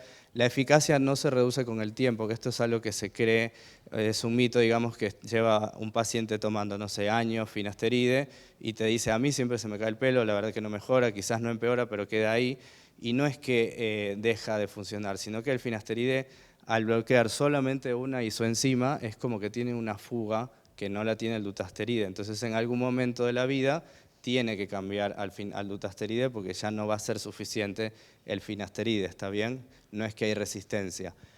Disminuye los niveles de la DHT en el suero 71% en 3 meses.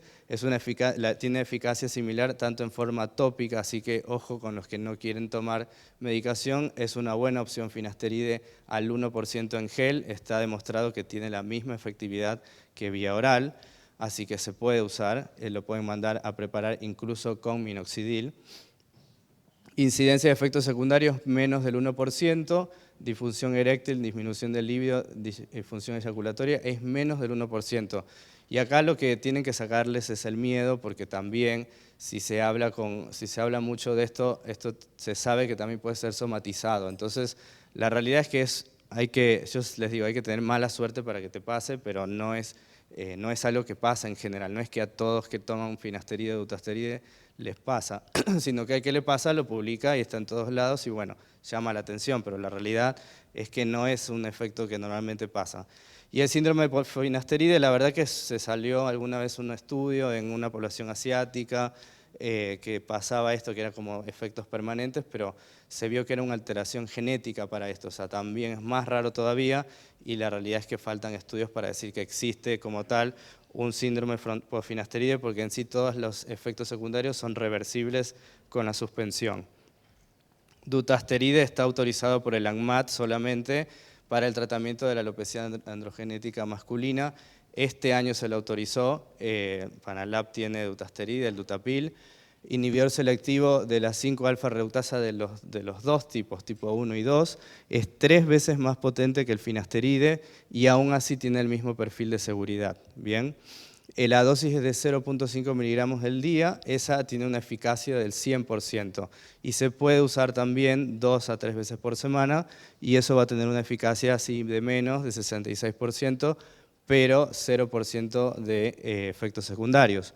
Entonces, yo prefiero, por ejemplo, que en la fase esta de recuperación, darles todos los días y cuando lleguemos a un punto que ya recuperó todo y quieren bajar por ahí dosis, les digo, bueno, ahora empezamos a tomar 3 veces por semana y con eso se mantienen como en la fase de mantenimiento, ¿no? Forma tópica, faltan más estudios para evaluar si es que la molécula se absorbe bien, así que la forma tópica por ahora solamente está el finasteride y la incidencia de efectos secundarios 2.8, pero sigue siendo baja y tiene que ver por ahí con un tema más de la cantidad de los espermatozoides más que lo otro de la libido, por ejemplo. La vida media es de 5 semanas, es más que el finasteride, es metabolizado en el hígado por el citocromo, así que ojo con las interacciones, sobre todo cuando sean tomas en conjunto con otra medicación. La mayoría se excreta en heces, semen y menos de 1% en orina. Las concentraciones séricas permanecen detectables hasta 4 a 6 meses después de la interrupción, pero en sangre, no en semen, por ejemplo, si hablamos de planificación de embarazo. Y la espironolactona de los antiandrógenos, bueno, hay varios estudios ya que se han hecho, también tiene todo su uso off-label para alopecia androgenética femenina. Está, digamos, lo que se usa es para las alopecias androgenéticas femeninas, mujeres premenopáusicas. Hay un montón de artículos que hablan de su efectividad, de su seguridad para los pacientes que tienen antecedentes de cáncer de mama, así que es una opción para las que no pueden tomar finasteride o dutasteride, y la verdad que anda bastante bien en pacientes mujeres jóvenes. Es un diurético ahorrador de potasio con acción antiandrogénica al bloquear los receptores, esto que yo les decía, que la mayoría tienen un problema en el receptor, entonces la espironolactona viaja al receptor. Es un antiandrógeno, pero con otro mecanismo que el dutasteride o el finasteride, o sea, no bloquea la enzima, sino que es por competencia, se mete en el receptor antiandrógeno y no deja que la DHT se meta. Se estudió y ya se sabe que la dosis es de 50 a 200 miligramos en el día en pelo. Yo en particular trato de no llegar a dosis muy altas. Antes de subir la dosis prefiero combinarlo con algo más porque prefiero no hacer mucha dosis de tanta cosa porque aumenta la proporción de efectos secundarios. Entonces, es una combinación ideal con el minoxidil que ya se habló. ¿Por qué? Porque además el minoxidil tiene como este efecto secundario el edema, retención de líquidos, y la espironolactona es diurético, así que va muy bien. Ojo nada más al mezclarlos, al indicarlos, que no los tomen al mismo tiempo, porque menos la primera semana que el cuerpo se adapta, porque puede bajar mucho la presión, digamos. Así que por ahí yo les digo, toma en la mañana espironolactona y en la noche minoxidil. De hecho, la espironolactona puede bajar más la presión que el minoxidil, sobre todo si llegamos a dosis más altas, ¿no? Así que ojo con eso, pero va bien porque no genera, incluso la espironolactona se la da a veces en casos de hipertricosis, así que también puede controlar la hipertricosis. Efectos secundarios, hiperpotasemia es raro igual porque tampoco es que uno come mucho potasio, digamos, en la vida, a menos que sea una dieta muy, muy rara. Hipotensión postural, fatiga, aumento de la frecuencia cardíaca, irregularidades menstruales. ¿Qué pasa si hay irregularidades menstruales, que por ahí es lo que más puede preocupar o llamar la atención?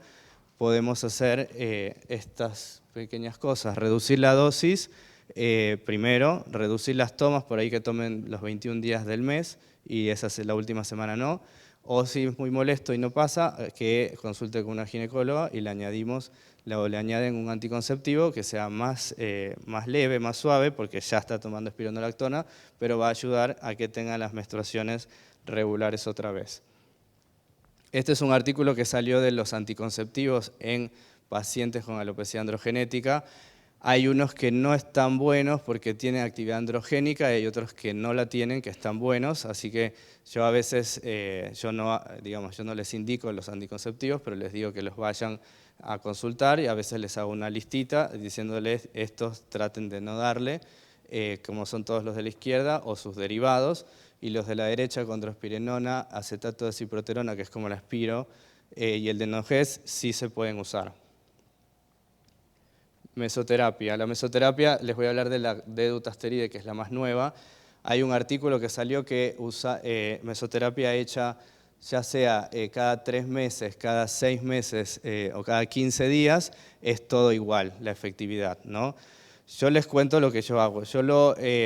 Yo prefiero hacerla cada 15 días al principio, porque por 2 razones. Primero, por más adherencia al paciente, porque lo tengo viniendo cada 15 días, le pregunto cómo le va el pelo y demás, o sea, al principio.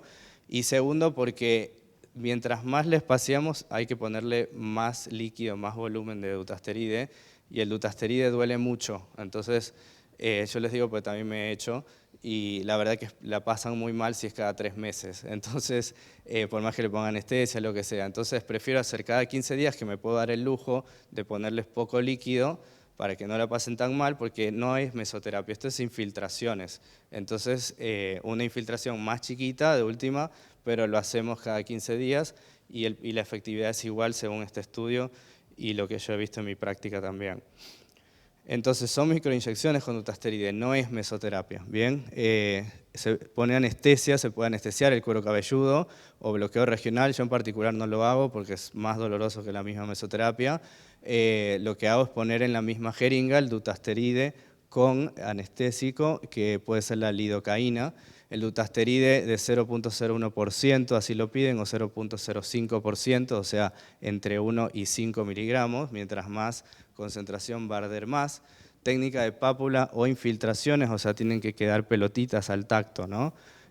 Profundidad de 2 milímetros, 1 a 2 cc en total, separados entre medio centímetro y 2 centímetros, evitar inyectar con presión o muy profundo, o sea, yo les recomiendo que usen o jeringas de 1 o máximo de 3, porque la de 5, ya les digo, como yo soy mi paciente, he probado todo y duele muchísimo la de 5, lo mismo para el plasma, porque es mucha presión.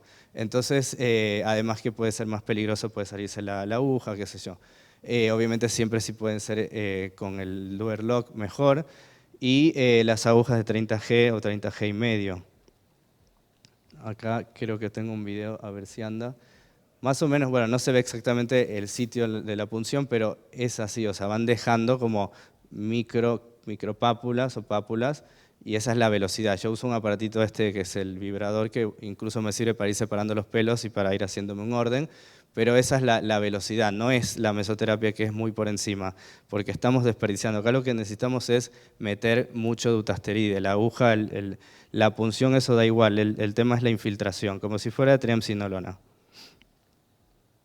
Plasma rico en plaquetas, entonces, bueno, ya saben de los factores de crecimiento que tienen todos estos, sobre todo los fuertes del plasma rico en plaquetas. Las funciones es estimular la regeneración del folículo piloso, sí, porque estimula las células de la papila dérmica, disminuir el proceso inflamatorio, así que sirve en casos de la alopecia cicatricial, que tenemos inflamación, por ejemplo, e inducir la angiogénesis, es decir, que genera nueva circulación.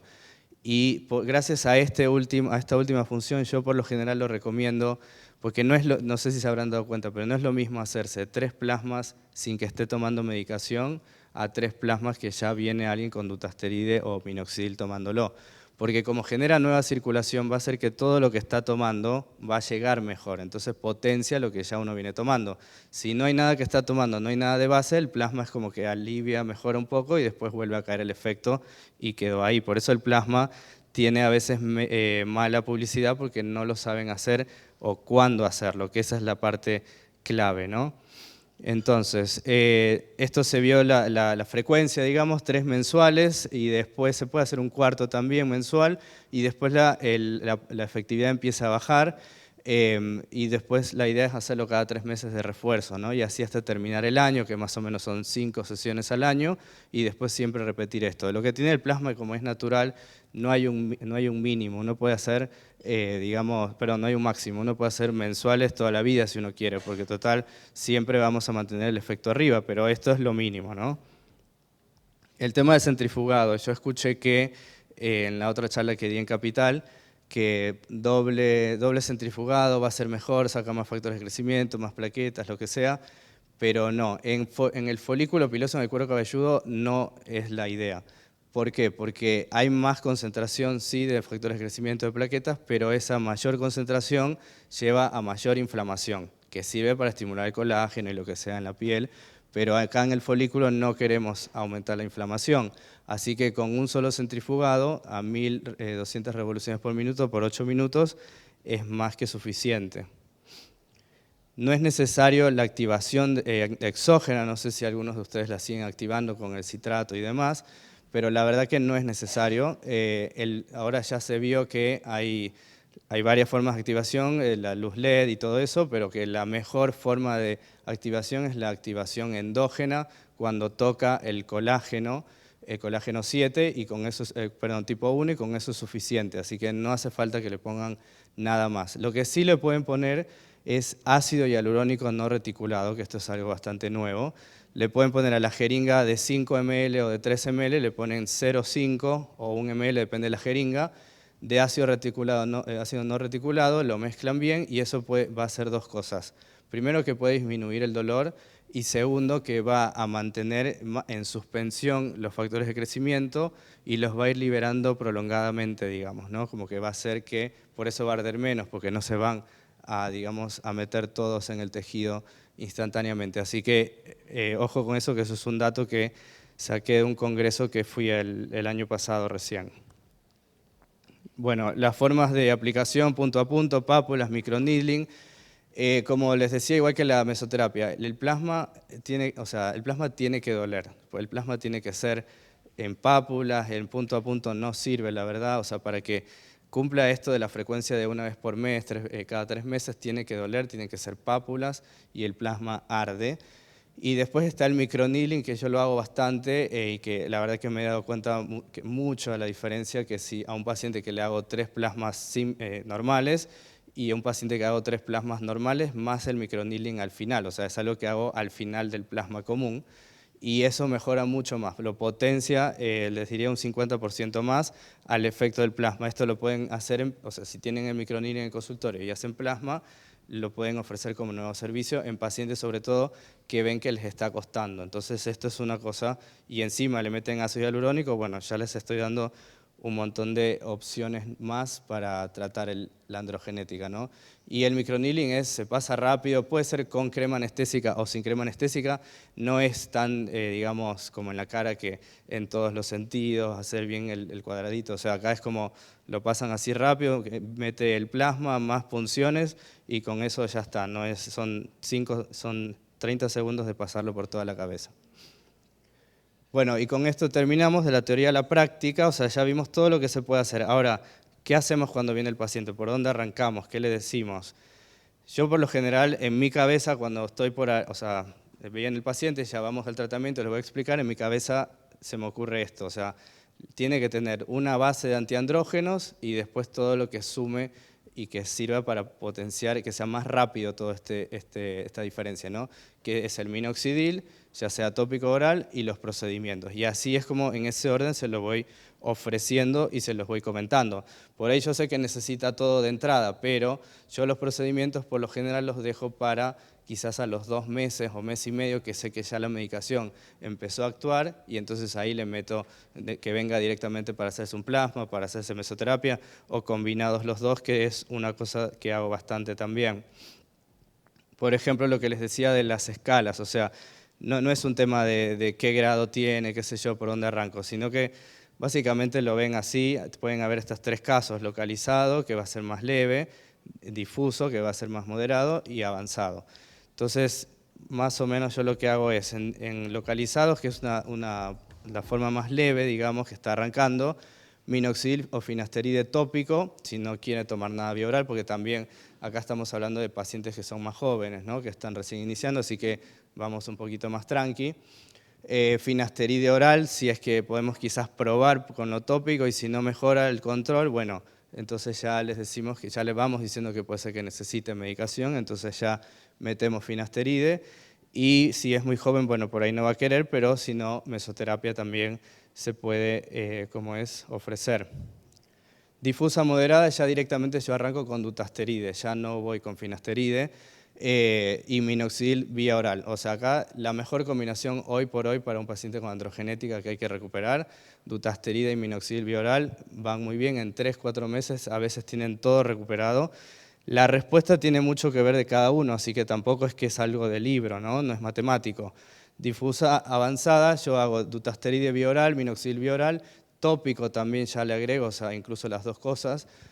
El tópico a veces no es que le doy de entrada, porque si me consulta por oral es porque no quiere el tópico, ¿no? Pero ya cuando, como les decía, cuando ya empiezas a ver mejoría y demás, quizás yo les digo, bueno, por ahí en algún momento evalúa la posibilidad de meter tópico, quizás no todos los días, pero aunque sea de lunes a viernes, porque ya también lo estás tomando, entonces como para que potencie, ¿no?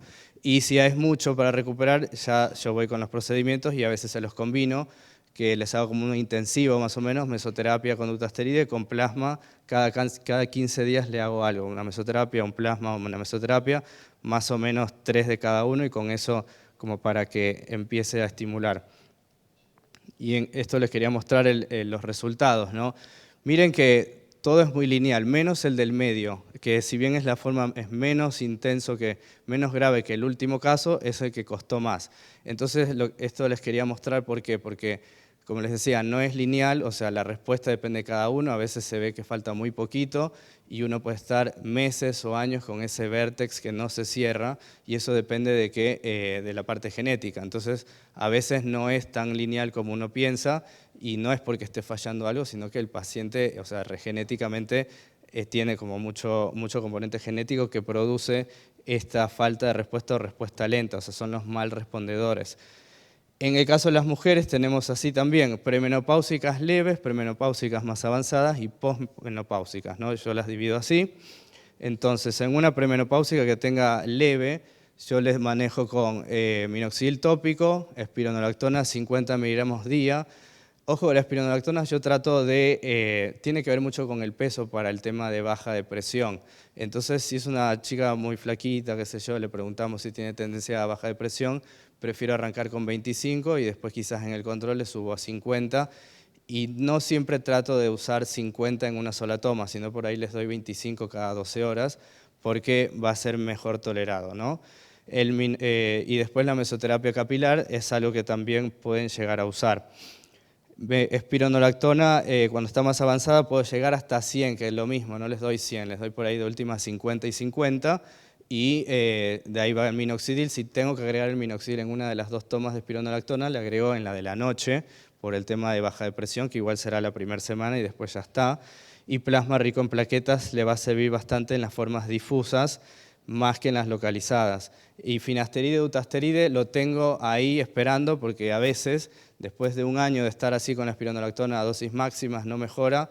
Y sí he visto diferencia que les digo, bueno, además de la espironolactona, les doy 6 meses nada más de finasteride o dutasteride y repuntan lo que venían estancados. Así que 6 meses nada más y después lo cortan porque tampoco es que es una indicación en esta edad, pero con 6 meses no va a pasar nada. Y posmenopáusica, finasteride, dutasteride, ya arranco por ahí directamente, ya hablamos más de que el tema hormonal está más presente, por eso vamos directamente con esto. Minoxidil vía oral y tópico si es que lo tolera, mesoterapia y plasma rico en plaquetas, dependiendo de la intensidad, lo combino o lo hago por separado. Y en general, en 4 meses de tratamiento están re bien, o sea, si lo sabemos hacer, si sabemos bien cómo hacer el esquema del tratamiento, en 4 meses realmente yo casi siempre, en el primer control que hago a los 4 meses, casi siempre recuperaron más del 50%. O sea, no es algo que se demora mucho si se lo hace bien ahora con todas las opciones que hay. Y esto es lo último de las situaciones difíciles en alopecia androgenética. Mujer fértil con alopecia androgenética hombre con miedo al finasteride, ¿qué hacemos? Hombre busca familia y hombre adolescente con alopecia androgenética. Tratamiento médico en mujer con edad fértil puede ser minoxidil tópico oral, son seguros y eficaz, espironolactona o ciproterona, infiltración local de fármacos, o sea, la mesoterapia, digamos. Pensar en los lavados de los fármacos, espironolactona 36 horas tiene de lavado, minoxidil 4 a 8 semanas, que igual el minoxidil si está en la sangre no pasa nada en el embarazo, más que puede aumentar el riesgo de que tenga más lanugo el chico. Finasteride 1 mes y dutasteride 3 meses. Son como el tiempo que hay que decirles que tiene que cortarlo antes. Yo he tenido pacientes igual, mujeres que han tomado finasteride, dutasteride y que han quedado embarazadas, no pasa nada, o sea, no es que es teratogénico ni nada, o sea, es un riesgo relativo, no he escuchado ningún caso de ambigüedad de sexo o lo que sea, que se habla, pero la verdad que no pasa nada, pero siempre hay que hacer estas sugerencias, ¿no? Pensar en el periodo de lactancia, el minoxidil, hay unas escuelas que lo usan a dosis baja y otras que dicen que está contraindicado. En el embarazo obviamente no, es categoría C, no es X, pero igual no se recomienda. Y recomendaciones, instaurar el tratamiento más efectivo desde el inicio, o sea, lo que más se pueda usar y recuperar antes de que piense en planificar familia y ya ahí sacar todo lo posible o lo mínimo indispensable. Y luego, ningún tratamiento médico es seguro en el embarazo, solo el plasma rico en plaquetas. Pero lo que tienen que explicar, y es que no lo entienden, no lo saben a veces los pacientes, es que durante el embarazo no va a necesitar nada, va a ser el periodo que mejor va a tener el pelo. Y la cosa es que apenas termine el embarazo, ya venga a consultar, apenas termine el puerperio, y arrancamos con plasma o minoxidil a dosis bajas. Hombre con finasteridofobia, esto es un término que lo escuché una vez en un congreso, es el miedo a los inhibidores de 5-alfa reductasa. Hay varios perfiles, hay unos que son autodidactas, es más difícil de convencerlo que tome finasteride, hay otros que ya tuvieron efectos secundarios, es más fácil, y alguien que escuchó de comentarios de amigos, como les decía, no es común, pero al que le pasó le cuenta en todos lados. Entonces, ese por ahí es más fácil de convencerlo, ¿no? Y bueno, hay que explicar bien el tema, proponer otras posologías cómodas, como dutasteride por ahí infiltraciones, es la opción que hay para los que no tienen que tomar finasteride, los que no pueden. Son alternativas, ¿no? Y ahora que está el minoxidil bioral, tenemos muchas más alternativas. Hombre que busca familia no impide la disminución de la fertilidad, digamos, el dutasteride, ¿no? Así que lo que hace es que disminuye la cantidad de espermatozoides y hace que se muevan, la motilidad las dificulta. Entonces, le cuesta más dejar embarazada a alguien, pero no es que hace algo en la fertilidad. Obviamente que si es una pareja que está buscando, que hay problemas en la fertilidad, bueno, no es lo aconsejable, pero de poder se va a poder. Pareja embarazada con inquietudes de si tienen relaciones o no, es un riesgo teórico, como les decía, y en ciertos casos se puede sugerir protección. Y en los adolescentes, bueno, se puede desde los 16 años usar minoxidil sin problema, el oral incluso a dosis bajas también, finasteride a partir de los 17, y así vamos como corriendo según la edad, dutasteride, y también todo dependerá del grado de alopecia que tenga. Y por último ya agregamos, también hay gente más chica que quiere ya agarrar mesoterapia, plasma rico en plaquetas, pero no es algo que le ofrecemos de entrada, ¿no? Y bueno, para que se lleven estos mensajes a casa, la alopecia androgenética es la patología más frecuente en mujeres, o sea, cada vez van a tener más pacientes, ahora que ya saben cómo reconocerlas, cada vez van a haber más. Prestar atención a los primeros signos que les dije, los de la línea, los del pelo más finito, explicar patologías expectativas, adecuar el tratamiento a cada tipo de paciente para que sea sostenible y efectivo en el tiempo. Por eso les decía, depende del perfil de cada uno, hay que simpatizar con el paciente, empatizar, perdón, y según eso también, porque es un paciente crónico, entonces lo tenemos que tener de nuestro lado. No todos los casos responden igual, como les decía, eso depende de la parte genética y a veces hasta no hacer el tratamiento, no iniciar, no podemos saber si en 3 meses recuperó o en 1 año. Es algo que vamos a ir viendo y cada control lo vamos acompañando, ¿no? Bueno, gracias. Espero que les haya servido la charla. Así que cualquier pregunta.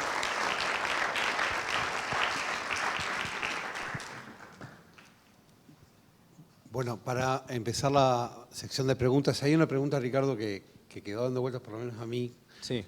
En todos los grupos que presentaste, hay un grupo que por lo menos en el consultorio yo veo bastante frecuente, que son los hombres adultos. Sí. Hombres de 50 años, 40 y largos, que quieren empezar a tratar una alopecia androgenética. ¿Qué esquema ahí sugerís? Bueno, primero que depende de cómo tenga, porque hay hombres mayores de 50 que tienen más o menos para recuperar, pero depende de eso, hay que explicar la patología y las expectativas, porque van con ciertas expectativas, y ya arranco dutasterida y minoxidil vía oral. Y si está dispuesto a hacer procedimientos, también le arranco a hacer intensivo, intercalado, mesoterapia con plasma. O sea, ese sería como para mí el esquema más intenso. Desde el vamos. Desde el vamos, sí. Sí, no hay problema. Obviamente, eso sí necesita análisis previos, estudios previos, interconsulta de cardiólogo previo, como que estar bien seguro y bueno, si va todo bien, vamos para adelante, ¿no? Perfecto. ¿Alguien tiene alguna consulta que realizar? ¿Alguna pregunta? Una de las preguntas...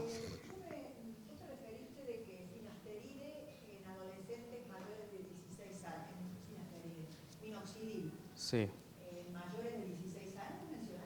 Sí, se puede usar el tópico, mayores de 16 años sí se puede usar seguro, y vía oral se puede usar en dosis bajas.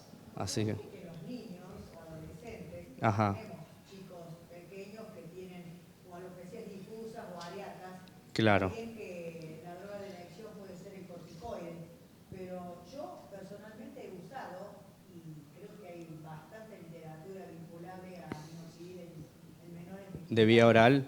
No, vía oral no. Ah, sí, tópico. Tópico se puede usar en niños más chicos también, obvio. Sí, ese el oral que por ahí recién se está, viste, como tratando de probar en cierto público, y en pediátricos por ahí hasta 16 han llegado, vía oral y en dosis bajas. Minoxidil de vía oral en mayores de 16 años. Claro, sí. Ajá, sí. Sí, decime. Quería preguntar, tuve dos pacientes hermanos que tuvieron nódulos después de finasteride, nódulos cutáneos. Ajá. Quería saber si habían visto algo de eso porque no encontré ningún artículo. Pero nódulos cutáneos que... Eritematosos que empezaron con el finasteride cuando empezó a Sí. tomar finasteride y se fueron cuando suspendió. ¿Y les hiciste biopsia? Como, o sea, ¿sabías? Con la suspensión ya se fueron. Ah, se fueron. Me fueron dos pacientes.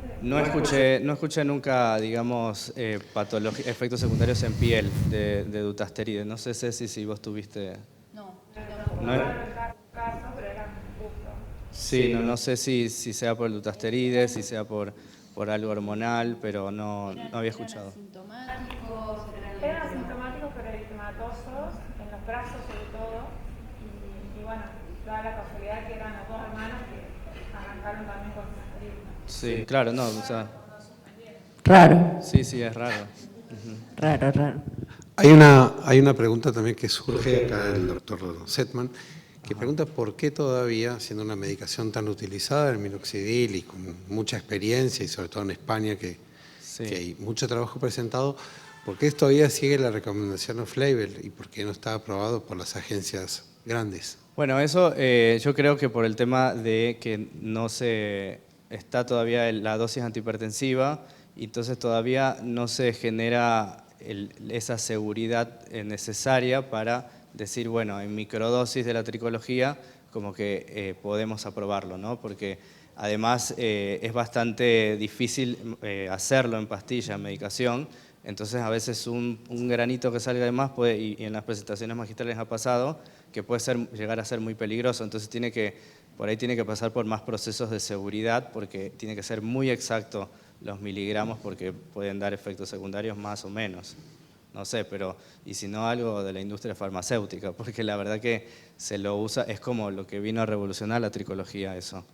Yo creo que depende también de la dosis, de la variabilidad de la dosis. Es como un tratamiento bastante artesanal con la dosis que uno comienza y con qué características se basa para ir aumentando la dosis.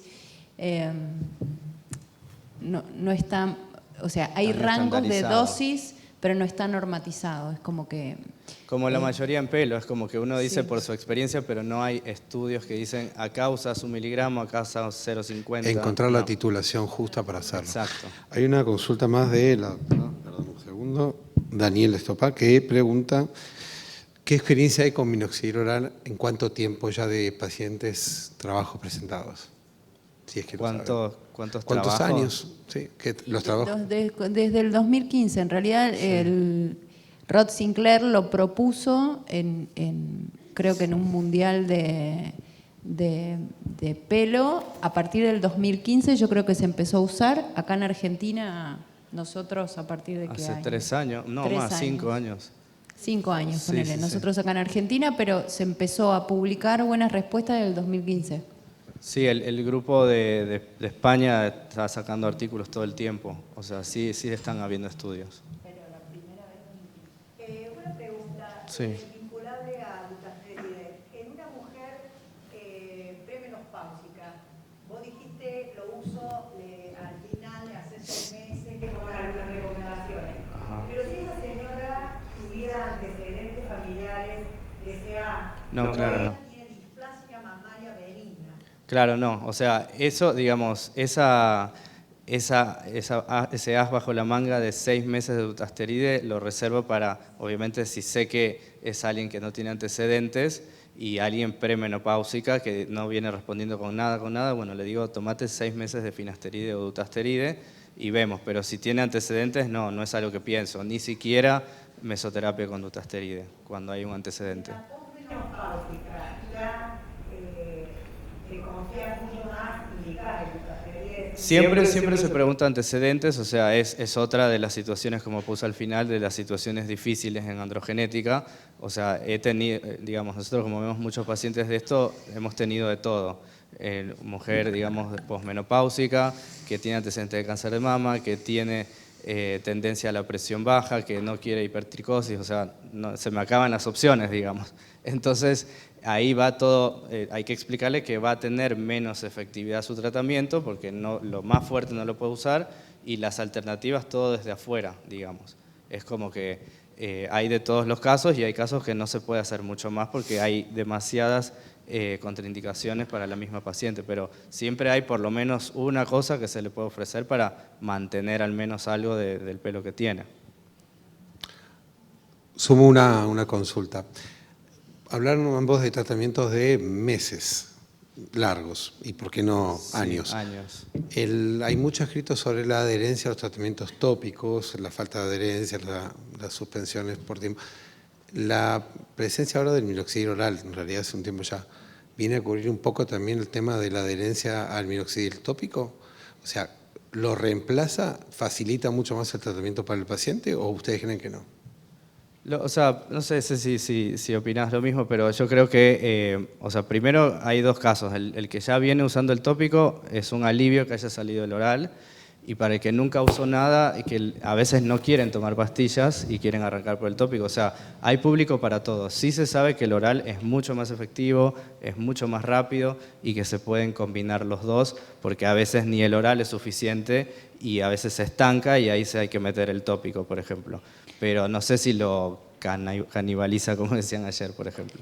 El efecto para mí es incomparable, o sea, claramente el oral es un avión y el tópico es un auto.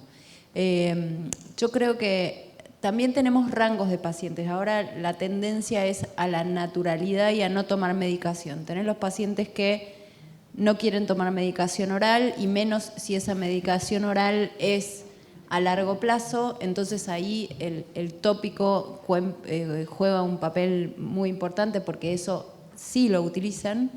El paciente que usó el tópico y está cansado del tópico, ahí va a adquirir un mayor papel el oral. El paciente que está desesperado va a buscar lo que le dé más resultados y ahí el oral, ya te digo, los resultados son increíbles, pero depende mucho del paciente. Y como dijo ayer Ricardo, tienen efectos sinérgicos, o sea, en muchos pacientes usamos el oral y puntualmente el local cuando necesitamos ver más respuesta.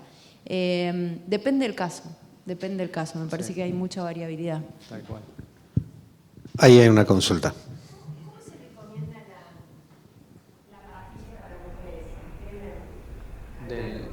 Del minoxidil. ¿Cómo titulas en la dosis? La dosis, bueno, siempre es menos de hombres, ¿no? Entonces, tiene que mandarse a preparar la formulación magistral por ahora que no existe de venta de farmacia. Y por ahí, eso depende de cada uno, como les decía Ceci, es muy artesanal. A veces se arranca con dosis bajas, que pueden ser 0,25 o 0,50. Yo me guío mucho por el peso también de la paciente y de cómo viene con caída de pelo. Esos son como los factores que me dicen qué dosis usar. Y entonces, más o menos a los 3 meses les hago un cambio, o sea, viéndola primero. Si es que ya se puede subir, si es que necesita, por ahí lo subo 0,25 más. No hago cambios muy bruscos, digamos, como en el hombre que hago de 2,5 a 5. Ese porque el doble, digamos, ¿no? Pero en mujeres voy más lento porque son más sensibles al minoxidil las mujeres. ¿Alguna consulta más que quieren realizar? Bueno, entonces damos por cerrada la jornada. Muchísimas gracias a todos ustedes por estar acá, a la gente que estuvo conectada, a Ricardo y a Cecilia por todo.